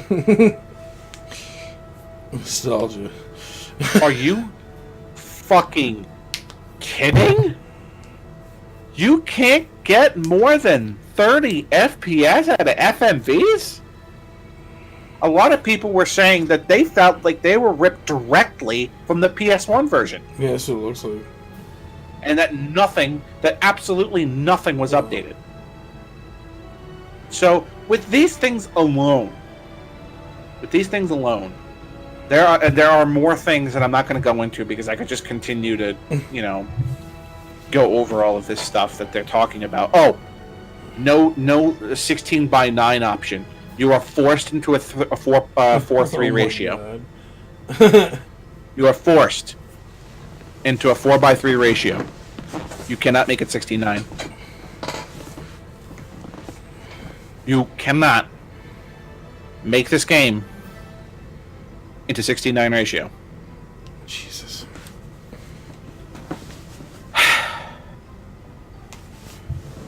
It is a 4:3. It's set, and you cannot change it. Well. Oh, and they censored Shiva. That's the end of my Oh, chance. does that mean Siren's still fine? She still has a bit of fucking blonde fluff showing? Shiva? No, not Shiva. No. I'm talking about not Shiva, fucking Siren. Oh, I had no idea. I just heard that they covered up Shiva. Keep calling her Shiva. She's not from fucking prison, dude. You're not gonna stab someone with her. Anyway. So, that's it for all that I have on that. I continuously supported this over and over and over again, and unbelievably disappointed with how terrible it was presented. So, for all of you people who might have been influenced by me to pick up Final Fantasy VIII Remastered, I apologize. So, that's that. Stefan? Well, as you all know, usually I do some of the NES speedruns at this point in the podcast. But, as some of you may not know, I'm going to be actually starting up another podcast that's going to be focusing around speedrunning in particular. So, we're going to actually bring it over there instead. So that way, we kind of keep it all at the speedrunning. Because that's what that podcast is mostly going to be about. So, of course, that means... Oh. Is it time? Oh. Who? Well, it's time, Scott. Who? Yeah. Is it time? I'm hearing it's time. I'm hearing that it's time for my favorite part of the podcast. Your favorite part of the podcast. And if it's not your favorite part of the podcast, you're wrong. It's time for Stefan's Discovery Queue. It's time for the Steam Queue. And I can't wait to see what kind of garbage. Hey, well, listen, we can have something to see. You are in the negative fucking. I knew it. I'm hoping that it will. Wait, Wily Beast and Weakest Creature. Thank you for that. That's Chinese. Probably Japanese, and I'm being Asian racist. What the hell? Oh, looks like. Oh boy. Is it a bullet hell? Oh, it's a bullet hell. Okay. So Scott's loving it already. Well, of course I'm. Well, yeah. This is very, very Toho, folk. I mean, it's even got the cards. And for those not familiar with Toho, that means a very trampish lady who is into toes and feet. God damn it, Stefan. Jesus. That is... Oh, wow, he just covered a whole screen with bullets. Bodhi, the player and the friggin'... Get out of here. Look at what I'm doing. So much. Toho, folks. Toe hold. It's good. Alright, let's go to next. I don't really care. That's the wrestling I don't move. care, so... It's Toho. You either like it or you don't. novel. Next. Hot shot burn. Oh, boy. Get out of here. That's what happened. That's what happened when you jerk off into an electrical socket. You get a hot shot burn. Yeah, it's one of those Come on, fire today, four-player top-down shooter type games. Oh, maybe you don't have to be a shooter, but either way. You could be Chuck. There's a lot of those. I'm not really interested in that. And society said, would you like a subscription? Wilmot's Warehouse. Huh? What? What? What? What the fuck? What? What the fuck? Is this just moving boxes the game? This is fucking. Oh, we're getting. Scott was right. We are getting the pristine. This is moving boxes the game. Next, please. Shipped. Yeah, ship it. Can we please? What the fuck? Dear Steam, Stefan, what the fuck? This year I would like to see some more fun games. That would be very awesome and fantastical.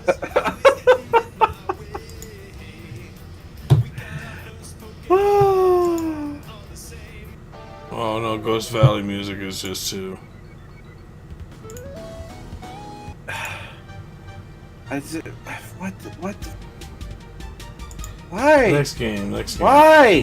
Ooh. Oh, yeah. Metroidvania. I knew it. As soon as I seen it, I was like, this is a Metroidvania game. Guaranteed. Ooh. Yeah, this is sort of spin-off of Momodora. I've actually seen this, and it's already on my wish list. This game looks really fucking does. cool. I like the art style. You're a nun with a sword. You need to say nothing more. Jesus. Yeah. Also, the art style on it is it looks pretty good. Awesome. I like it. And it's a nun with a sword. You really. Why are those books so goddamn shiny?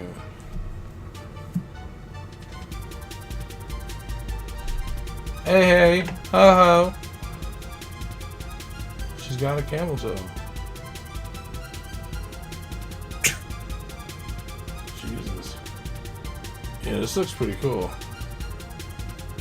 Right? Alright, you know what that means. Put it on the wish list. Alright. Yes, sir. If you haven't played Momodora, I've wanted to see what this is all about. Relive the story of Goku and other Z fighters in Dragon Ball Z Kakarot. In the epic battles, experience like the Dragon Ball Z world as you fight, fish, eat, and train with Goku, Gohan, Vegeta, and others. Really? Okay, now I'm very much more interested in what's going to happen. So it's like you're in the cartoon, but I like this whole like eating fish and all this other stuff. Are you serious? I can go fishing with Kakarot.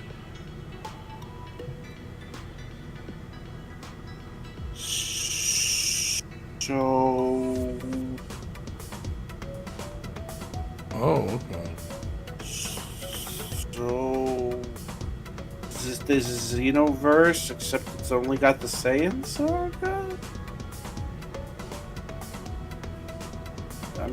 I have a confusion. It's like you're reliving the entire cartoon. That's pretty cool. I am confusion. How is this not just like Xenoverse though?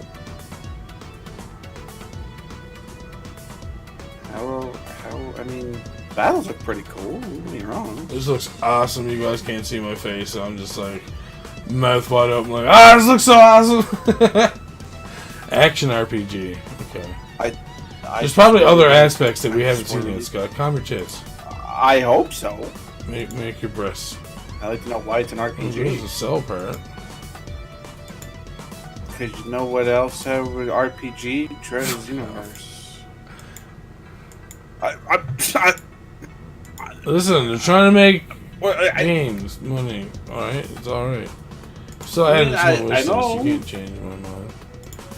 But that's why, like, Dragon Ball FighterZ was really cool because it came up with its own new story. But it's like, but the thing with this, it's like we have done. Oh, so this was it? Trying to, or was it? Oh yeah, everybody keeps talking, or keep talking, and nobody dies. And no one explodes. Or no one explodes. There you go. kind of looks. Okay, Doggy's Art said that a buddy of his said it focuses more on the RPG elements, so that's cool. That would make more sense. Okay, well, see, there you go. That makes more sense. I'm not really against that last game. Pizza game? Fuck. Oh, wait, what? I mean, don't even. Yeah. Visual novel? No! Pizza game. Fuck. Did that advertisement really just was like zipping past a whole bunch of things and then zoomed in on fuck? Wundersong. It's German. He's dancing around. He's got picked up by bird. What the I don't know how I feel about this game just yet.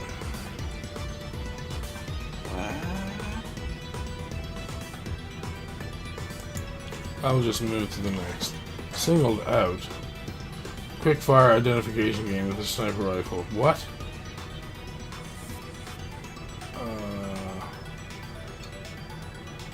Oh, okay. You get clues over on this side, and then you gotta find which one it is that you're looking for.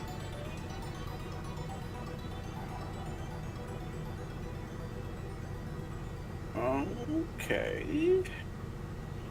Oh! Okay, I'm gonna add that to the wish list. That looks like it could be fun. They should get some kind of like or not crowd control. What's it called? The Twitch integration. Oh yeah. Roombo, First Blood. Wait, what? What? Oh, 7. What? Is this like a fucking game? Ladies and gentlemen, we are looking at a game about a sentient, murdering Roomba.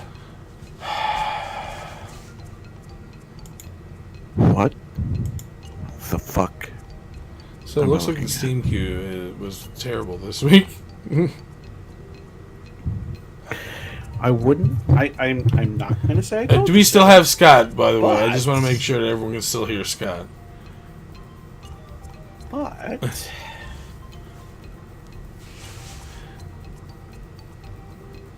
all right, cool. Sentient. We're not gonna worry about it, Scott. We're moving on to my news finally. First one's gonna be Croaky, a Frogger game for the C64, but I can't talk either. See, this is what happens every time. I make fun of you now. I get all fucking verbal diarrhea. Yes, Croaky.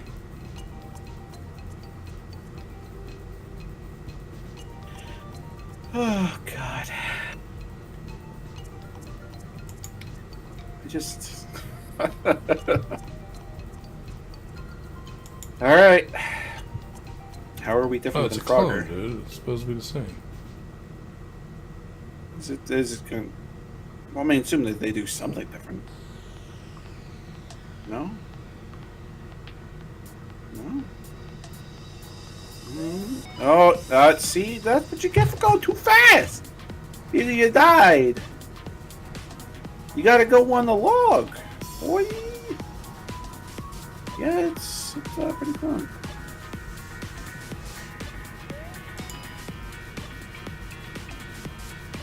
Okay, what's your standard Frogger? Looks like it runs pretty quick for a C64, so that's good. Right? I mean, it's Frogger, so you can't go wrong. Because Frogger was pretty... So, if you love playing the 1981 Konami Classic or the remade version on the C64, then this game called Croaky will suit you perfectly. If you already played Frogger, you probably know exactly what to expect from this game. You must guide your frogs across the water, fighting nasties and reaching each segment at the top to gain an ever-high score. The game isn't as good as Frogger Arcade, however, but don't let that put you off, as it's still a joy to play, and in my opinion, just as fun as the original classic. Alright, well that's kind of cool.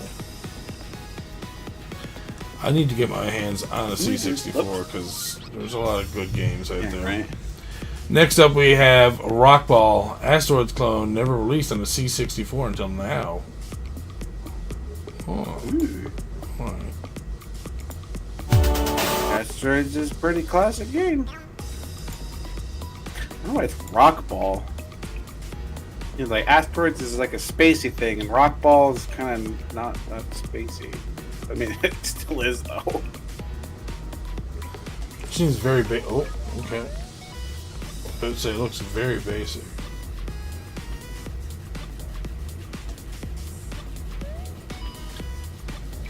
It seemed like there's like a.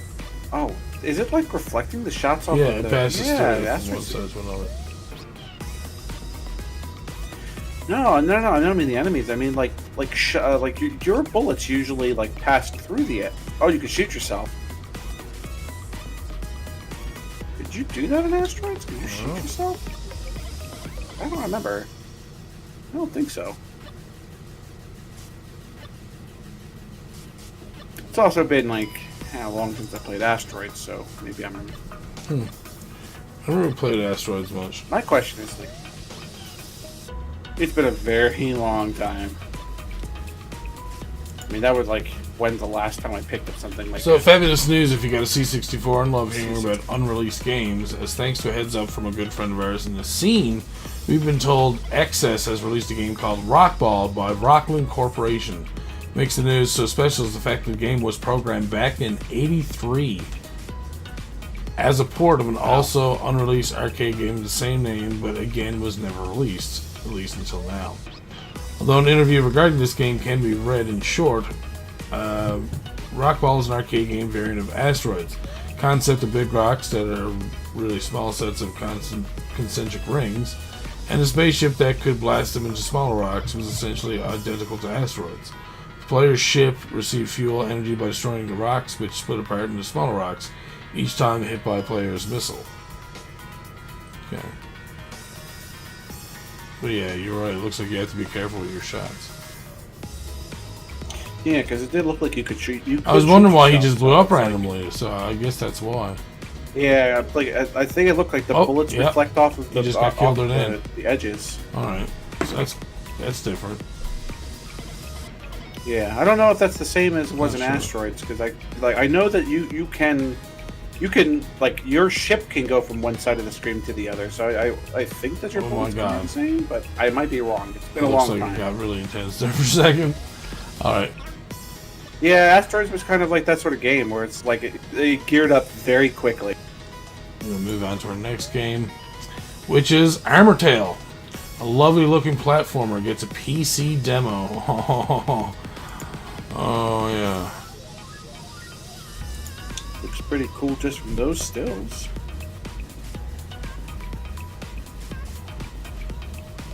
This looks great so far. Whoa! Oh yeah, I like this. Changing characters.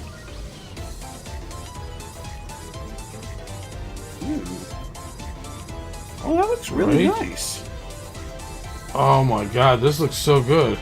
It reminds me a lot of Mr. Gimmick, actually. Like the art style kind of reminds me of it. Mm-hmm. This is for PC? Oh my god, this looks awesome. This is really cool. Yeah, it does.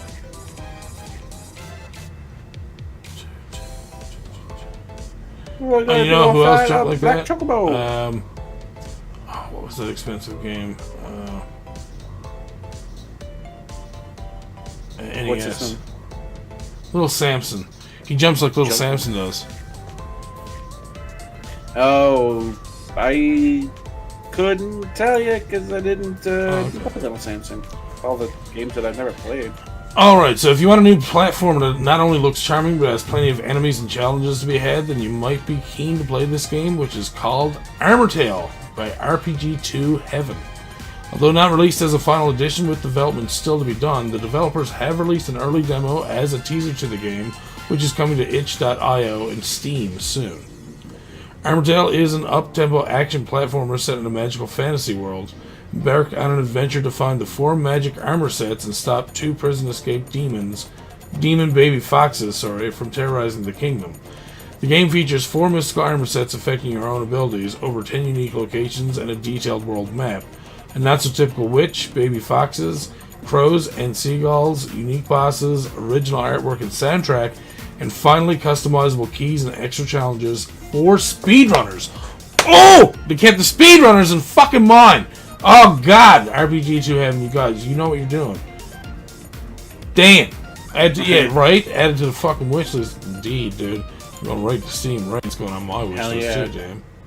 I actually have followed them on Facebook already. This looks friggin' fantastic, man. I love this. Looks really cool. Let's see what else we got here. Right? Yeah, the bosses are kind of nice looking too. Oh my god, it looks so good.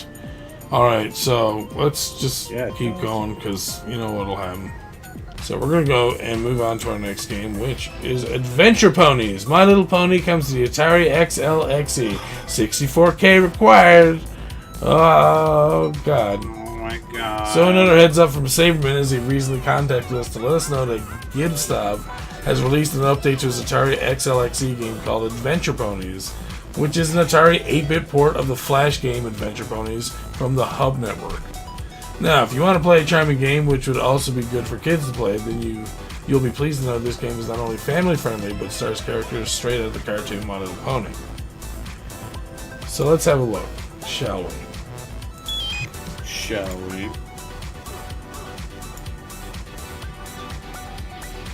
Adventure Ponies. Oh, Twilight Sparkle, you get to select your pony? Boy! Oh, okay. This is kind of cool for an Atari game, so far. What? Oh, teleporter. I was like, what the fuck? Boy, they're shooting pony beams out their mouth? What the? Whoa, Jesus. Right? The teleporter? Oh, she was just like, whoop, whoop. Like, she's like, Strider, hear you up in the bitch. She's like, whoop, whoop. Alright, so this is actually pretty cool. I don't see too much challenge to it yet, but... Oh, Strider, hear you. You turned into a pony. I hope they didn't even know it. Are you fighting a dragon? Oh my god, you are fighting a dragon. Holy shit, here comes Dudley the dragon. Oh shit, get away from him, pony! No, don't do that, pony. He like that. I'm gonna teach this pony to butt off Scott Tedderman's wiener. What the fuck? Good old Minecraft. Or Minecraft. South Park, Jesus. I thought I understood, but you gotta get all the stuff. You need to get your bone juice. Holy crap. Okay, so this is kind of a different game. This doesn't look too bad to me. I actually play this on the Atari. Now, I don't have an XL or XE, but that's not saying I don't want one. I want that Minecraft. Yeah, what, where you actually feed Scott Tedderman his parents in the form of chili? Anyways.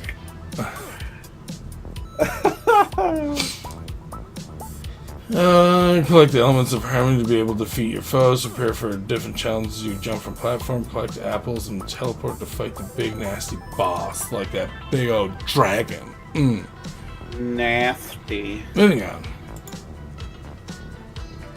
Wheelie, riding motorbikes, ZX Spectrum style in a Florin the Dwarf review.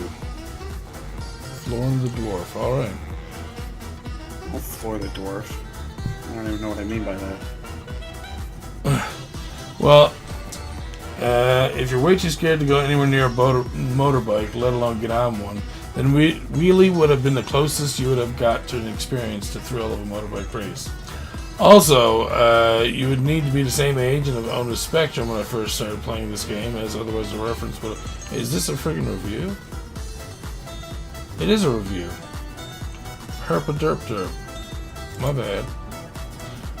See, Scott, you're not the only one who fucks up. Me too. Alright, so, Brick's Revenge, bouncing balls in this Arkanoid Breakout C64 work in progress clone. I don't think we have to really watch a video for this. It's Arkanoid. It's Arkanoid, yeah, it's pretty self-explanatory. What more could you do to Arkanoid. I'm pretty sure everyone's played at least a version of Arkanoid or Breakout. Right. So at least one. Not too much to say about that, but the sun's going down fast, there's no time to rest, but before that happens, we thought it best to mention Amazingly Awful Games' upcoming game of Brick's Revenge, which is a clone inspiration to classic games such as Arkanoid and Breakout, and coming to the C64 at some point soon. If you remember Arkanoid, an arcade game first developed by Taito in '86, with the bat-like device scrolling from side to side at the bottom of the screen, bouncing an orb back and forth and smashing blocks for a high score, then keep an eye out for this game as it looks similar and just as fun. I'm kind of interested to see how fast it plays now. Oh wow, oh my god, okay. Wait, that's... Oh, this is different, Scott. The screen moves down. And the blocks come down as enemies? What the fuck? Okay, this is way harder, dude. Okay, so that's what you can do. This is way harder than friggin' regular Arkanoid. Holy shit. Yeah, see? Like, that's what I'm saying, man. Brick's Revenge, I'd say. That is super different. What? Oh, wow. Yeah, a really good one there. Alright, so, yeah, it is a lot different than we thought. I'm glad I actually went and watched the video now. Alright. Holy crap. This looks way more harder. Imagine playing this with the friggin', like, the ball joystick. Right. Oh my god, that would be terrible. Alright, so our next game is Keystone Kapers, another Atari to C64 conversion coming from Chopper Command Team. Really? Nice. That's not a bad thing. Keystone Kapers was one of Robin's favorite Atari games growing up. So, while many of you had the chance to play the stokingly good Atari to C64 conversion of Chopper Command, which we went over in a podcast a few times, it looks like as if we'll have another game from the team of Antonio Savona, Stephen Day, Saul Cross, and Fleming Martins. Their conversion lineup, because as of this weekend we've learned they are also working on a full Atari to C64 conversion of the 1983 game Keystone Kapers by Activision. Although a Keystone Kapers clone can be played called Rent-A-Cop, which is a high-quality game developed by Achim Volkers and released for the C64, this upcoming game aims to be as close as possible to the original while also being fully enjoyable on the C64. In regards to the gameplay, however, you have a set time limit and must stop a thief at all costs from raiding a department store before he escapes from the roof above. Beware of hazards such as footballs, shopping carts, and make use of lifts and escalators. That was a really short 8-second video there, by the way. Yeah, right? Jesus. Oh, that's pretty cool. I didn't play Keystone Kapers a lot. I'm going to have to tell her about that. I think she'll enjoy that. She'll want me to get a C64 then for sure. Oh! Alright. I had the person in the chat here for this as well. This is a game that I was given. I offered it to Scott, but he was all like, I don't like playing strategy RPG kind of games. And I was like, fine. Whatever, Scott. You fucking play all fucking shoot 'em ups. Shit, I'm bad at them. So I wouldn't want to take a game off your hands that you could give to somebody else that would actually appreciate it, rather than give it to me and be like, I suck at this game. So anyways, Queen's Wish the Conqueror, the latest RPG release from Spiderweb Software. I gave this copy, second copy to Mr. Six over there. We're going to run that as soon as my video card is back and up and going and my streaming is all like, yes, you can ask now, please. And that's when you'll see this, but this looks like a fun game. Well-known company Spiderweb Software, creators of RPGs such as Avernum and Geneforge, have once again put their development hands into another great title, as going by the latest update on their Facebook page, they've announced Queen's Wish the Conqueror, a brand new chapter in a new series of games whereby you can either serve your queen or rebel using diplomacy, or your combat skills as a warrior, or even a spellcaster. Experience an exciting fantasy role-playing adventure as you try to save your homeland from civil war and fiery destruction.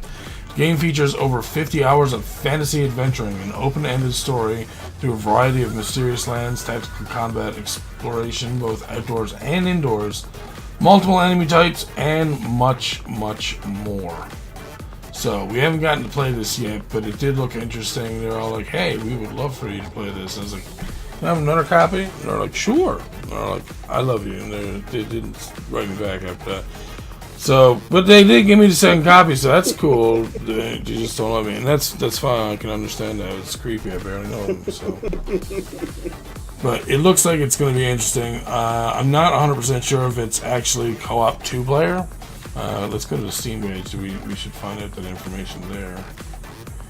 It is single player, so if we'll be doing this, we'll probably be doing a dual stream so that we don't feel so lonely. But it looks interesting. I think we'll have a good time with it. I know I will. I'm pretty sure Six is a fan of this type of game as well. Yeah. So this definitely seems like something that's way more suited to you guys. Because, like I said, strategy has just never been my thing. Oh yeah. I think you guys would definitely appreciate it way more than I ever. Oh, I can't wait to be back, doggy. Alright, so here we got something that Scott's gonna love. Vecter. Fast-paced racing game with a trippy 80s feel.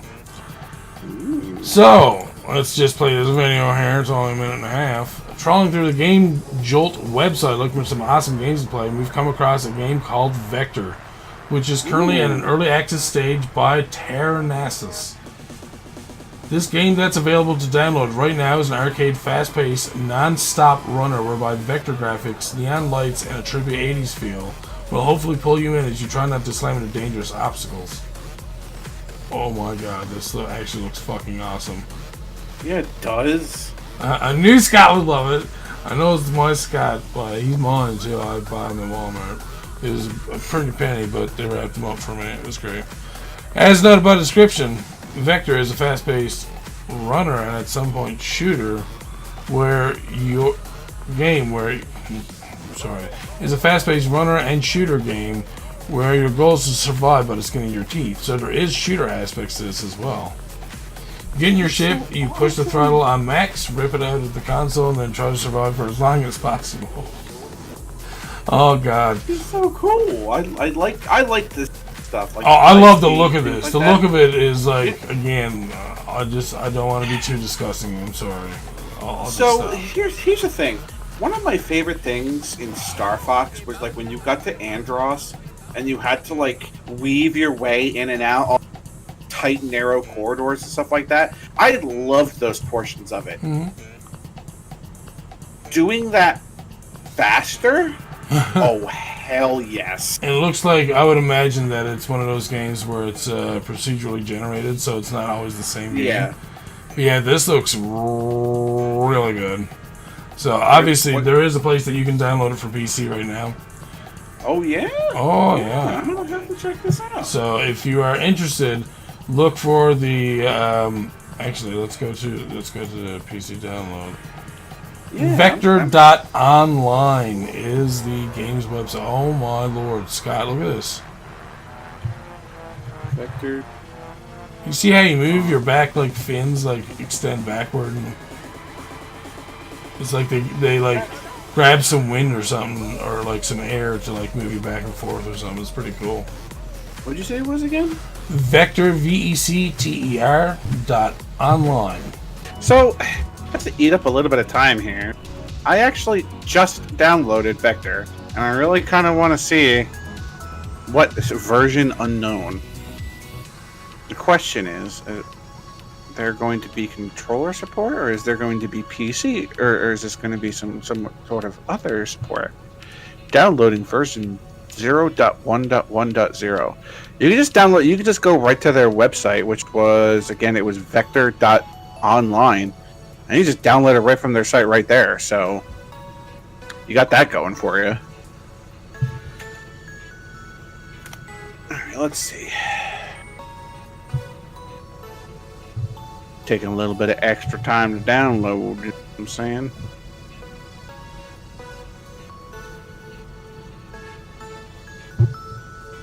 See if I had anything else to talk about on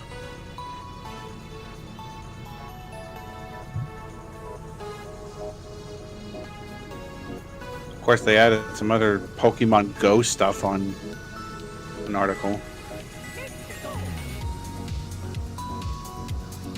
The altered form version of the legendary Giratina is coming to Pokemon Go, and you can catch it from raids this week. Giratina, who featured on the cover of Pokemon Platinum back in the day, albeit its origin form, is returning to Pokemon Go this week. You'll find him in raids as he's replacing Mewtwo, the classic legendary from the original Pokemon.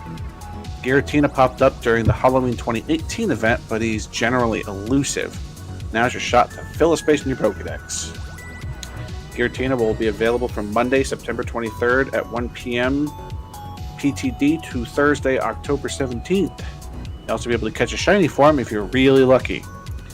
Meanwhile, Mewtwo, will come back to invite-only EX raids from October 5th, but you'll be able to earn EX raid passes from September 25th at 1 p.m. PTD. Be specific. It'll come equipped with a Shadow Ball, and again, there's very slim chance of a shiny Mewtwo popping up.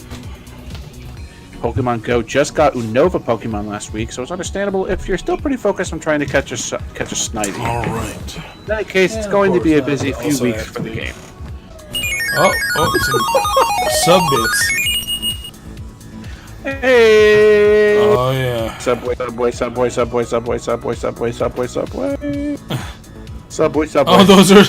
are Subway subs? Nice. Alright, so we're going to move on to our next game here. NARWHAR Project Hornwhale. Specky game dev brings an arcade shoot 'em up to the PC.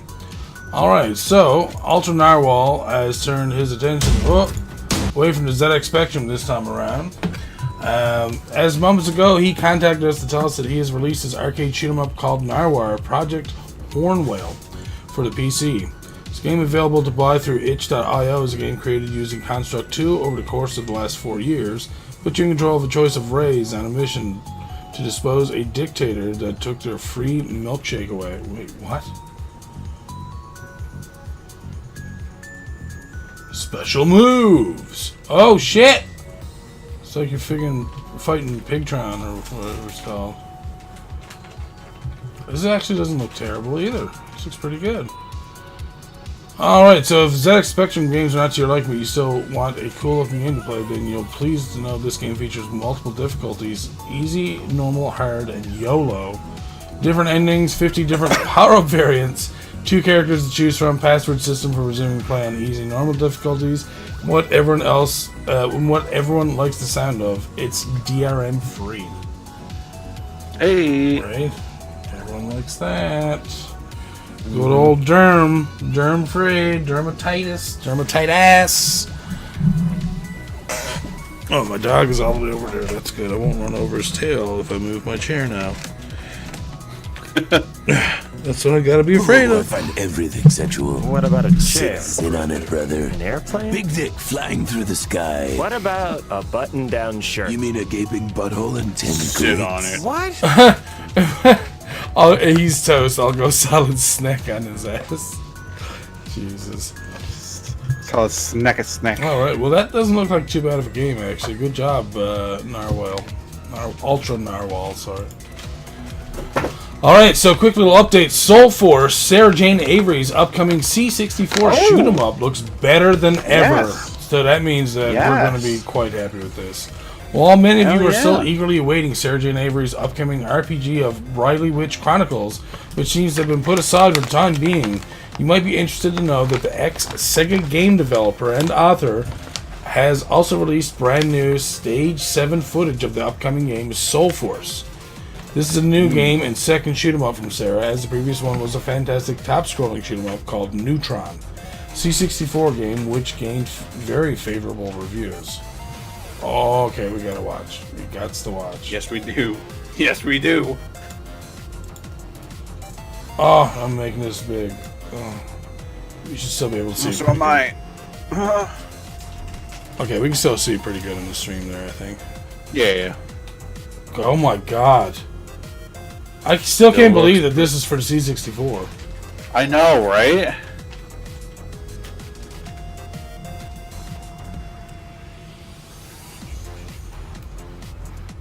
Shoot 'em up. Scott loves the shoot 'em ups. I kind of do. Something wrong with that. We always get to look at a lot of really good shoot 'em ups. I don't want to love too many things, Stefan. Shut up. No, we tend to see a lot of really good shoot 'em ups. Like, and again, I'm not a shoot 'em up player at all, and a lot of the ones we look at like get me interested in wanting to play shoot 'em ups. So I mean, like, it's just interesting to see how well some of these. And like I said, like, oh man, working this well for the C64, like it's nice. You got to just find the right one, man. Oh yeah. For everybody, so you just got to find.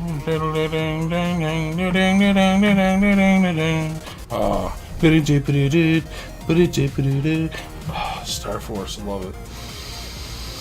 Welcome to another incredible showing of the upcoming Soul Force, a 100% 6502 assembly developed game, which is a hark back to the days of Gradius, Nemesis, or even R-Type. It will feature different themed levels, waves of dangerous enemies, awesome firepower, and finally, as noted by the new video above, power-ups such as shields and a wicked new soundtrack. I know I'll get dinged by YouTube because someone will be like, oh, matter of fact, that's my song.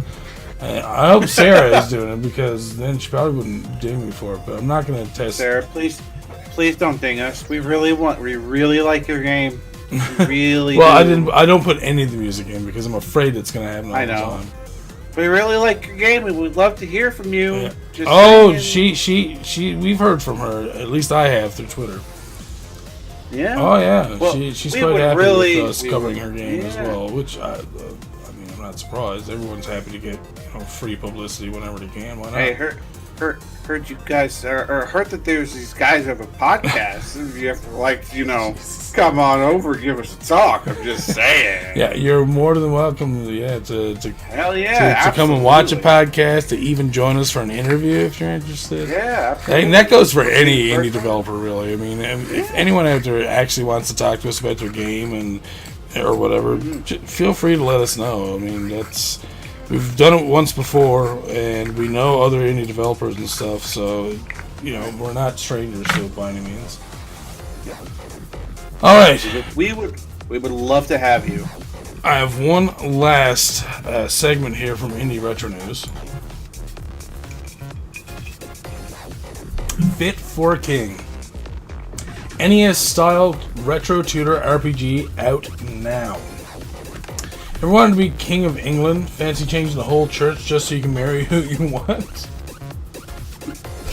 Alright, I like this game already just because the comedy is on point. Oh, that is such a loaded question. Want it in an NES-style RPG format but on your PC? itch.io, download, and Steam keys too. Then Fit for a King is probably right down your tutor alley. What is this? Okay, it's okay. Oh, you can actually get it on Steam, eh? Okay. Yes, I'd like to be king. Marry like everything. Execute everything. Jesus. Oh my god. I think we looked at this before, actually. Something like this. I'm pretty sure, yeah. I would like to be the King of England because I would like to be able to marry my horse. Well, why not? If that's what you're into. But you want to marry a shoe? I would have been much happier if I could got this as an NES release, like to play on my NES, or to get a NES cartridge limited release would have been fun too. I love it when they do that with some of these retro games. They actually release it on the medium that it's made for. Like, right. When are we going to see like one of those games released on a cassette or new floppy discs? Ooh, nothing wrong with the smell of a nice new fresh floppy disc. Just stick it in your face and just sniff it. Oh. I always love whenever I get a new one. Sniff my floppy. Everyone loves a good floppy disk. Everyone loves a fucking floppy. Anyways, Oh, I find everything sexual. What about a chair? Sit on it, brother. An airplane? Big dick flying through the sky. What about a button-down shirt? You mean a gaping butthole and 10 What? clits? What? Alright, so we're going to go back to a game that we talked about before that got Scott very excited. It's called Simon Quest Transylvania Adventure. Right. There's the demo. Alright, so Simon Quest Transylvania Adventure brings back memories of dangerous skeletons, creepy mansions, and bad nights to have occurs in this week's IGP First Look, brought to you by Indie Games Plus. Dracula's dead, leaving a whole bunch of skeletons and zombies unemployed, yet filled with an entrepreneurial spirit. This spirit drives them to attack people anyway, doing their best to break into horror business all on their own. What?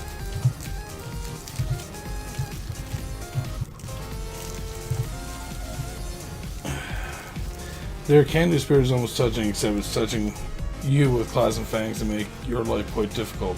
The game is inspired by Castlevania 2 Simon's Quest, nailing the familiar feel of traversing a haunted countryside, seeking clues from fearful townsfolk, acquiring lethal, holy weaponry, and facing your foes at a slow yet deliberate pace. It's engrossing quite quickly, although the wind up from the whip. Although the wind up from the whip will likely take some getting used to. This loads each swing with a little fear as you wonder if you'll pull it off. It's a nice touch for a pixelated horror game. I swear to God, I know English. So let's play this little trailer down. Jesus, half an hour. No, not that much. That's a long demo, though. It's ruthlessly challenging. At least for me, then again, you're trying to whip skeletons and zombies to death. This should not be an easy activity. Luckily, you can buy tools and seek help, and there is a save feature you can use to bring yourself back to the fight intact. It's shaping up to be a wonderful successor to Castlevania, but one made vastly better by having a dog you can pet. I love that pup. I would save the world for it. Anything for you, doggy friend. Doggies are there in the chat going like, yes! Game made for me. Finally, a game system for me! So this must be like the playing of the actual demo itself. Which it really does look a lot like Castlevania. This is, by the way, this is now the second game that I've downloaded in the space of this podcast. Oh, of course. I'm just throwing that out there. I already have Vector and Simon Quest downloaded. Of course, all I do every week is make sure I make, find new games for Scott to play. That is literally the whole reason we do this podcast, is to find new games for Scott to play. This is just a 2.5 hour experiment to see how many games I can download in an hour. Exactly. Exactly. Oh, there's the dog. Oh, cool. You can actually interact with him. Yeah, he's right. That's kind of cool. Fuck you, Mrs. Oh, by the way, I don't mean to interrupt Simon or anything like that, but you guys really should go and give Vector a download. All I did was hit the title screen, and the music is pristine. I'm just throwing that out there. What's that, for this game? For Vector. Oh, the music. Oh. I'm not surprised. It looks The like it music would be. is- It should have good music for the type of game it The is. music is quite good. He really does like that dog quite a bit. Stop petting the fucking dog. Play the game. Jesus. Oh, he's like, the dog didn't come with me. Oh my god. Where's the dog? Oh no! Alright, let's fast forward a little bit and see some actual gameplay. Jesus Christ, Superstar. Yeah. Oh, there's the people in the town freaking out. All running with their kind of hands. But... I don't know what they're talking about with like the whip stuff. Yeah, the whip looks like it's fine to me. Like it might be a Quest. little bit delayed, but not much more if it is. It's exactly the same as it was in Castlevania. Okay. Same startup. Do-do-do-do-do-do-do. You died. Wow, that's okay. Alright, so this kind of looked interesting, and I wanted to have a look at it. Meander 4th pilot, Teak's Tall Tale stars a failed drummer, Anteater hero. I know.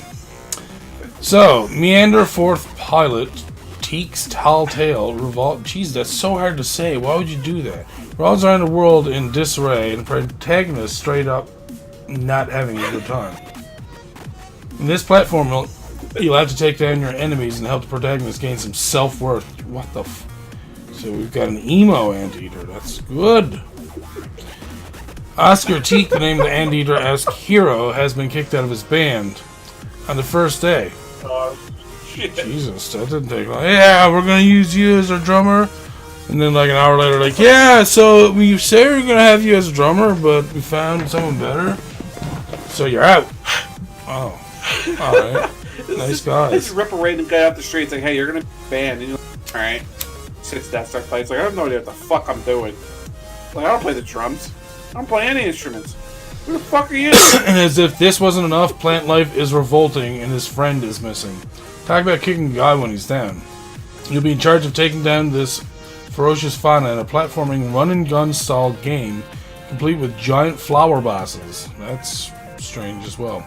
Ultimately, be your skill that will decide Oscar's fate. I wish there was a trailer, actually. One of the biggest draws the characters and art style. Sporting a cute set of characters and even monsters at times, and the game gives off a cartoon-like vibe while still establishing a sense of self. This iteration of the game is just a taste of what's to come, and players who like what they see would do well to follow developers through to the full release. It looks like it has some potential. Like, it looks like the art style actually does look good. It looks good. Just what the fuck is that story? Yeah, I know, that's a little bit anteater. fucking out there. I'm an anteater that got kicked out of a band, and now the wildlife hates me. What the fuck? And yeah, I don't know why being kicked out of your band makes the plants your main enemy. Yeah. So strange. Sometimes you just have to, like, come up with some original things. So you just take 50 subjects to a dartboard, just throw 3 darts, and just work with whatever you get. Like, poof, anteater, poof, kicked out of a band, poof, deadly plant life. I'll make this work.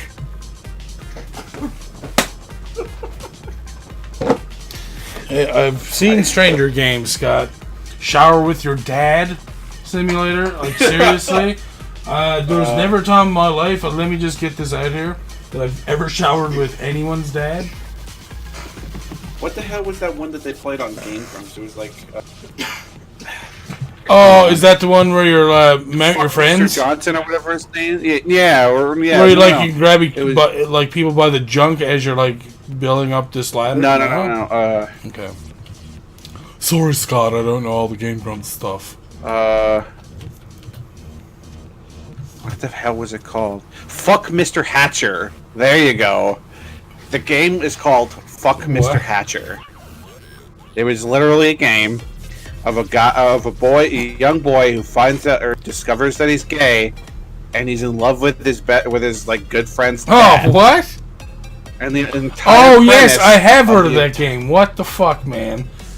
The entire premise of the game is to fuck Mr. Hatcher. That's so weird. Like, okay, I'm not against the whole gay thing or anything like that, but when the game is about you find out that you're gay and you want to fuck your best friend's dad, like, I'm sorry, I'm pretty sure any gay person would be like, yeah, that's fucked up. Like, there shouldn't be a game about this. Even if that's a fantasy, there probably still shouldn't be a game about it. Anyways. This looks decent, so I'm looking forward to seeing more about it in the future. The dartboard was strange that day. Alright. Best friend. Dad. Main character's gay. I can make this work. Alright, so look at this game, everybody. Zelda-inspired Naima's Melody takes you on a horseback riding adventure. With your trusty steed, take in a new magical world full of enemies to go toe-to-toe with. Stop into town, chat up to locals, or just ride aimlessly with your equine partner in Naima's Melody. So far, I like the look of it. It looks very Zelda. slash, I mean, you even have Stardew a green Valley, magic actually, bar. is what it also reminds me of. In this pre-alpha demo, you will take control of a well-equipped hero fighting against local monsters. You'll have a sword, shield, and bow to start off with. These tools are perfect for starting out, since different enemies will test your abilities to adapt against close and long-range combat. If you happen upon a 10, you may find some extra aids to really pack a punch against these creatures, though. Ooh, we have a trailer. Go along with your adventure horse, Navi. Ew. So, if you're like me, you'd be wanting to test out the horseback exploration side of the game, though. Naima's melody showcases a lush world to take in and beautiful tunes to listen to as you explore. You're free to hop on and off of your horse as you please if something catches your eye. You definitely want to take the time to wander the towns to find items, as well as speak to some cute cat folk. Okay. Fans of the Zelda series will feel right at home with this retro-style game that sets a stage for an adventure full of monsters, puzzles, and fun characters. This actually looks really good so far. Yeah, it does look good. I like how one of the points is hey, you can get off your horse at any time. It's man, let me tell you what. The worst game I played all year was Stuck on Horse Simulator. I can't stand that shit. I haven't played that. I don't even know what the fuck that is.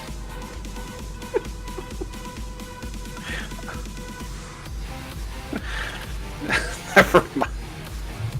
Oh, you're okay. I know what you're saying now.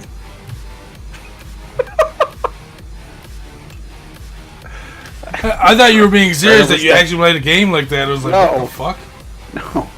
I'm stuck on my horse simulator. I'm not surprised though. See? You see how much I believe that? Because, hey, we have amputee where you're using an amputation arm thing to try and move it over and make yourself a cup of tea. That's a game.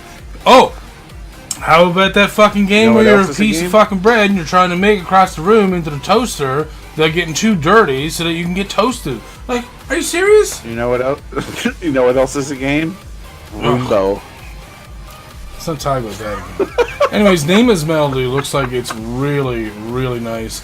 This graphic style up here actually reminds me so much of Stardew Valley. It's not even funny. Stardew Valley, yeah. It very much does. I've never even played the game. I've watched you enough to say, yes, that's definitely way closer to Stardew Valley than it is Zelda. Alright, so we also have this trailer Tuesday from IndieGamesPlus.com. I'm only going to look at some of the games that I think are interesting. So we have Death Crown here, which is a minimalist real-time strategy game in a 1-bit style where you'll play as Death herself. Okay, let's kind of have a look. These aren't too long. Okay. I'm really... am I weird to say that I really dig these? Oh no, not at all. That's why I like Danwell so much. Danwell is a lot like that. It only has a couple of colors for each palette that it uses, and just so that, and it does a great job of it. And I gotta torture Toad and be like, dude, you're supposed to play this game that I bought for you at least once. That's all I ask. And if you don't like it, then you don't have to play it again. But if you like it, and I know you will, you're gonna this is the first fucking. I'm a big fan of Danwell, for those who aren't aware. Crowns and Ponds, Kingdom of Deceit. Don't think I'm interested in that. Desert Mothers.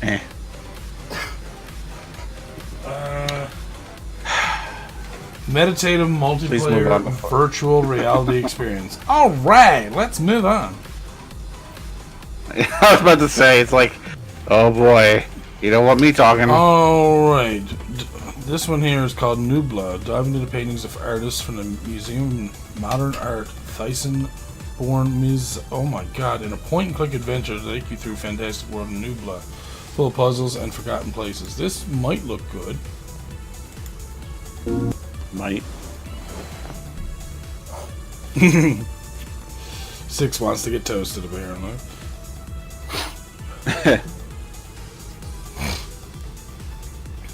Please, sir, get to the game now. I would like to see the game. Yeah.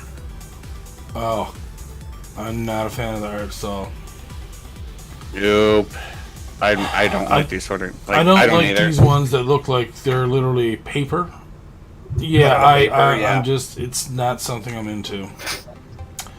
Terror Squid. Okay, create your own bullet hell. Wait, in this relentlessly escalating symphony of destruction. Okay, let's play this for Scott. I said bullet hell, so Terror Squid. Called Terror Squid, so So wait, every time you move forward, you shoot off. Oh, whoa! Wait, what? Oh, you are the bullet hell. Jesus. Oh. What? What the hell? First Norwegian arcade title. Wow. What the fuck? What?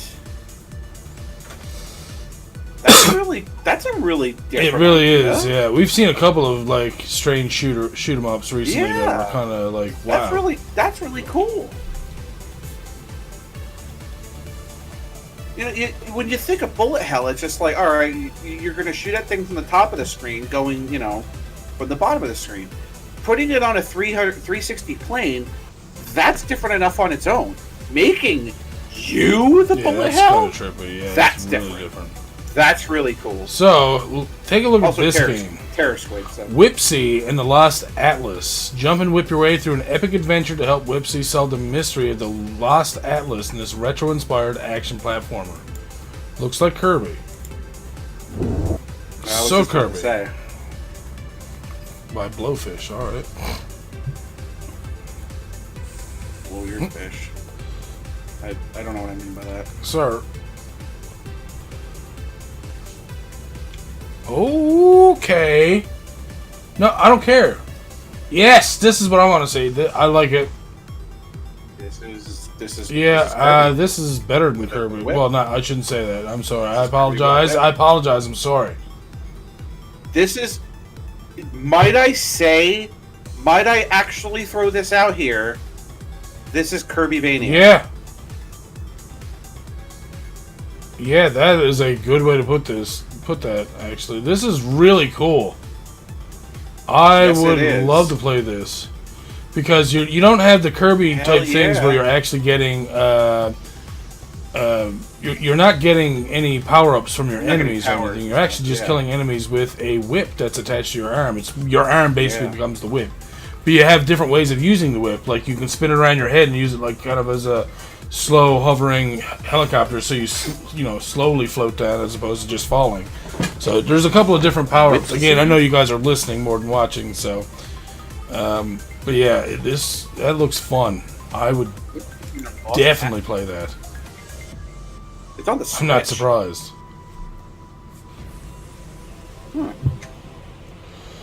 I'm not surprised Nintendo said, alright, that looks like Kirby 2, like 2.0, so let's go with it.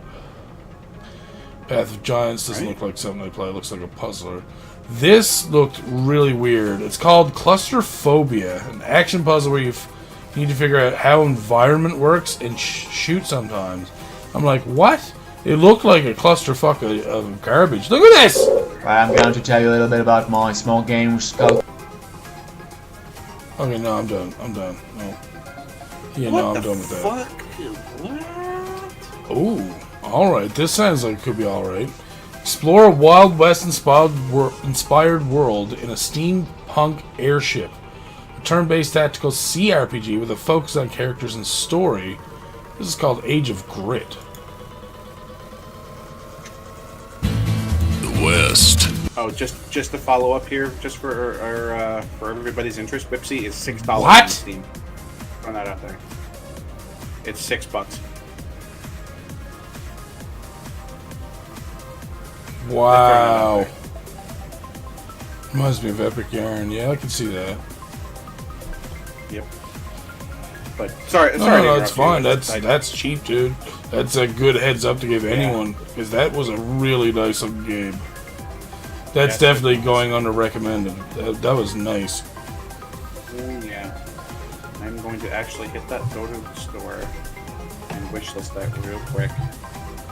They're not showing me enough of the gameplay of Age of Grit for me to make an actual decision on whether I play it or not. What's the story here? Add to my wish list.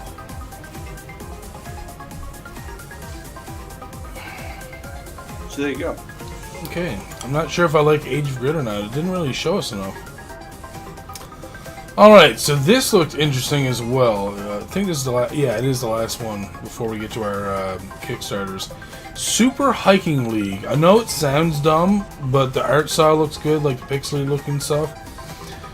Join Nelson in the Super Hiking League. An evil wizard is making the mountains disappear in a plan to make the world perfectly flat. As a member of the Super Hiking League, you will not let this happen. Compete in climbing matches against other hikers, collect all magic gems, and stop his plans. So let's have a look at this. Whoa, whoa, whoa, whoa.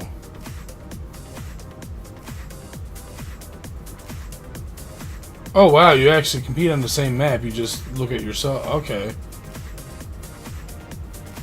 Oh shit, okay. Oh, you can actually hit each other, okay. Oh. Well, this is different. Yeah.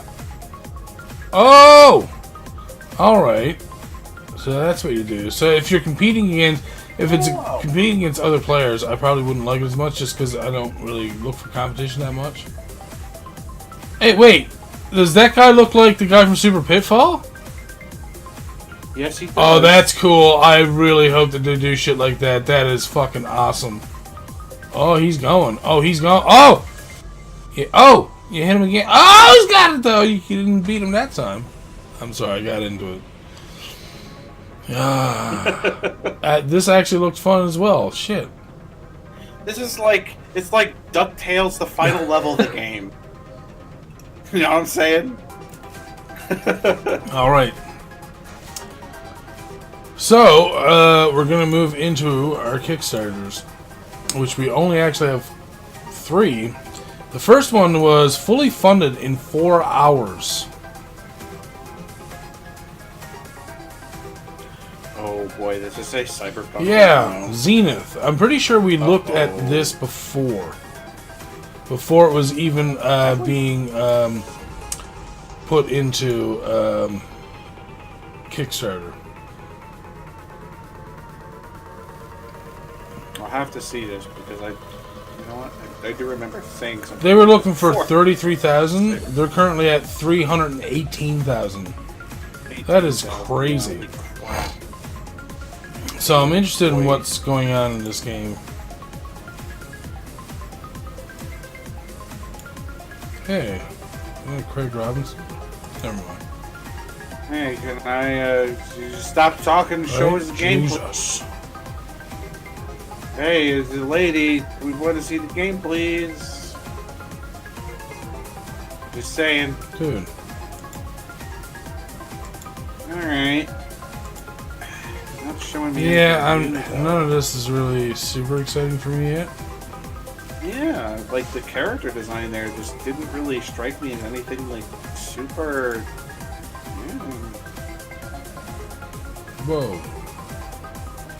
Alright, I mean, sure, but again, nothing new.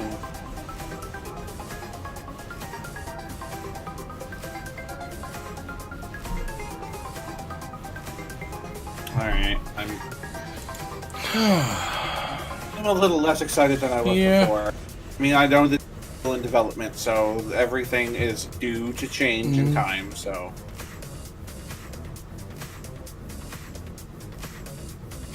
I don't know, I just feel like it needs a little bit something more graphically. Or like the character design, when they like zoomed into that character, she looked very like I don't what the hell am I trying to say? Yeah, okay, there you go. It says it's Cyberpunk MMO, but it doesn't seem Cyberpunk at all.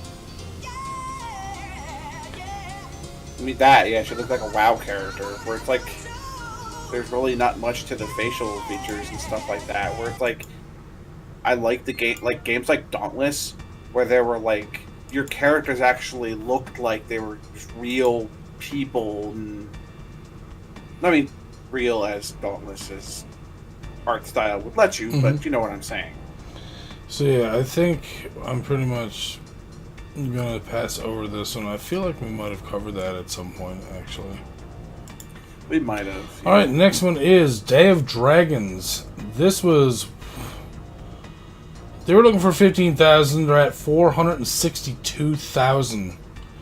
Day of Dragons is an online creature survival sandbox PC game set in a large, beautiful open world with multiple biomes. Oh, come on. You gotta give me more. There's gotta be some kind of trailer, dude. Don't fucking... Oh, no. Whoa! So, Monster Hunter But you're Online a dragon. Is what I'm... Oh my god, this looks really good. So replace monster with dragon? That's what it sounds like. Yeah, no, I don't want anything like Atlas. I'd rather play this. Honestly, this kind of stuff, I'd like to be able to play standalone or set up your own server and just invite friends. Oh, yes! Here we go. First flight teaser.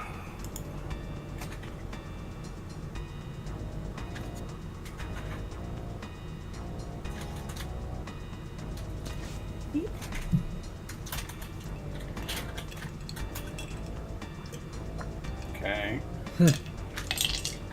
This commander's a little dragon. Little tiny dude.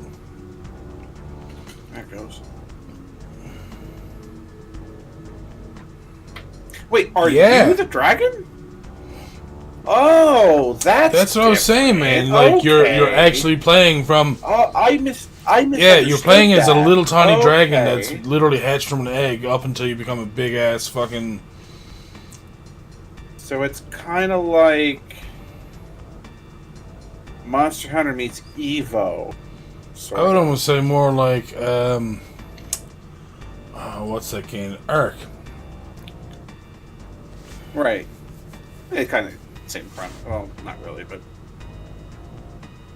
Well, this is cool.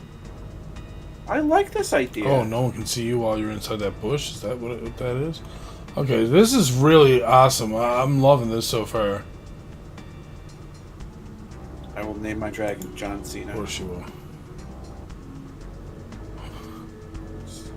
You can't see me. Da, da, da, da. Alright, but when can you fly? You get big enough, I guess.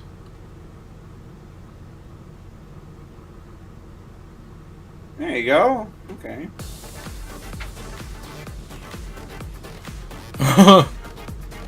Apparently Steve can see you. Quiet you. No, you can't. My camera's off. Ha! So let's see. You lied to these people. Actually is. So this is coming out of Canton, Ohio, by the way, by Be Awesome Games.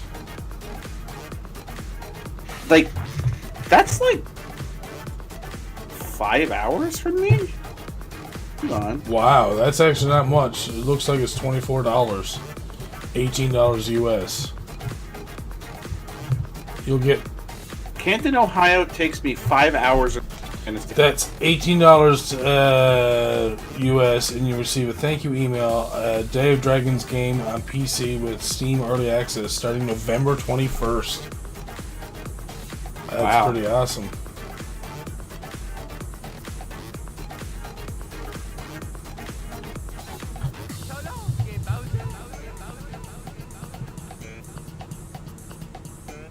That's really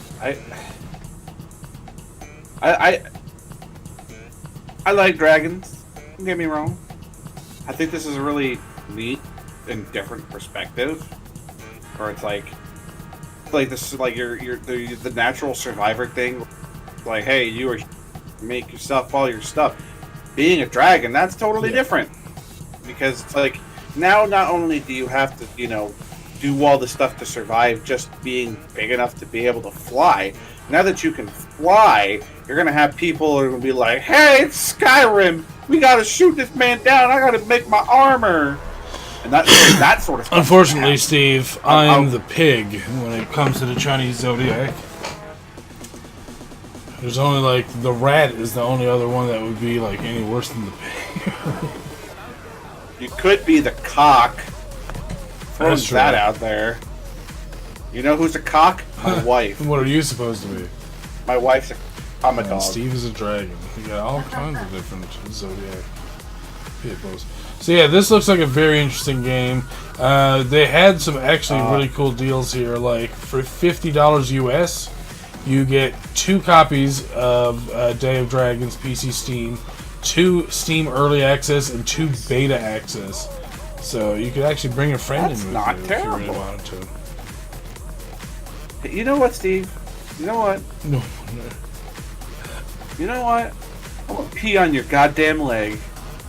It's not a bad looking game at all, really. This looks pretty good. No, actually, I actually do want to like keep up with this one because, it looks like everyone else felt the same way. It looks good. Like the dragons themselves, and like just that little teaser video they had there, that looked really nice. All right, so we're gonna go to our last Kickstarter of the night. It's called Solasta, Crown of the Magister. Turn-based tactical RPG based in the SRD 5.1 rule set by the co-founder of the studio that made Endless Legend for CRPG fans. They're almost at their goal. They're looking for 263, and they're at 241. So CRPG. CRPG. It's from France too. Chinese RPG. What it means? As opposed to a JRPG. Wait, is that actually what it means? Yes.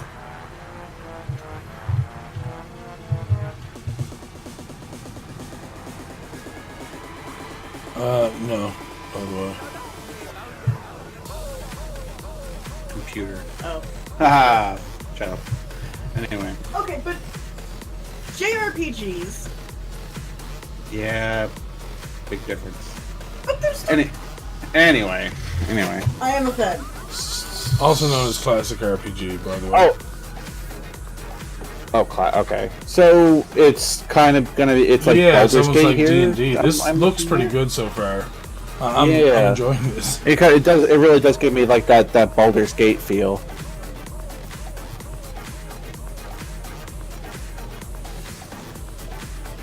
Khajiit has where if you have. Khajiit is innocent for these crimes. Say hi to the peanut gallery, folks. That's what's bringing light to the genre. Okay. This looks pretty good. It looks like Divinity. If there was if there was ever a guy who would stereotypically look like somebody who would make or play one of those games, it's that guy. Jesus. Okay. Oh god, big spiders, gross.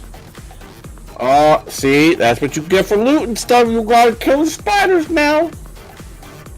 Boy, you done it now. I would definitely play this. This looks great. Let's see. I was never really the original Baldur's Gate games. I was never really a super fan of those because I don't know. I think I found them a little too complicated. Also, it's kind of like a tactical sort of game, so that also is why I would be dirt at them. So, and it also looks like there's a demo. So if you want to give it a try, you can absolutely do that. Looks like it's about $30 US, 37 Canadian. Digital edition, so that's not too bad. Yeah. So there you go. If you guys are interested in that, sort of classic RPGs like Baldur's Gate and stuff like that. So Solasta has a demo playable right now. So if that's your sort of cup of tea. Oh, Divinity Original Sin. That's the game I was thinking of. Yeah, there you go. This game looks a lot like as well. So that's really awesome. I wish we had found some more retro games in the Kickstarters this week, but can't win them all. We still found a couple of really nice games. Right. The Dragon game looks really good. Looking forward to that. Yes, it did look really good. And maybe next week, when I'm not going to be the negative Nancy that you all knew this week, you might get a Steam queue that doesn't suck dry balls for money. Yeah, that was terrible. I'm going to have to play some better Pixie games in order to get that back. Yeah, no joke. Alright, well, thank you everybody for joining us this week. It has been a pleasure. I'm going to just quickly refresh our stream there.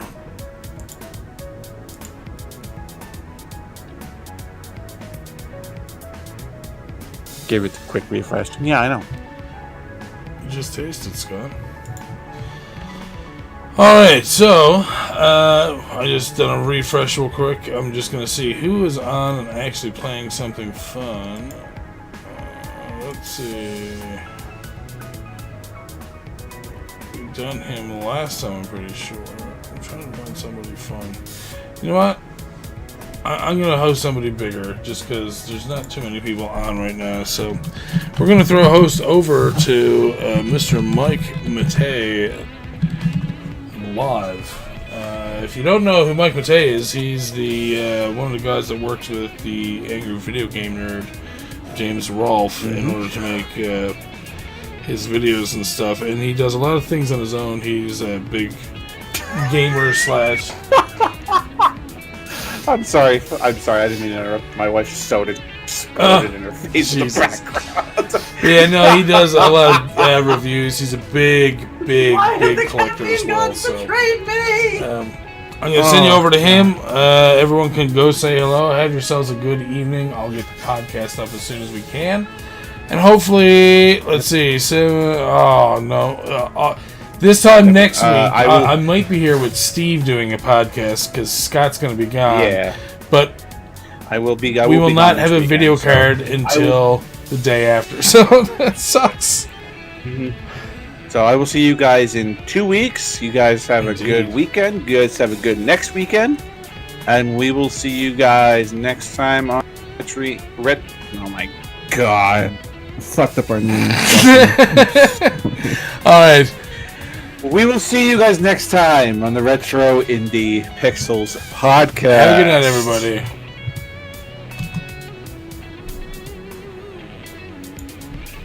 Oh my god, I couldn't talk tonight. Jesus Christ.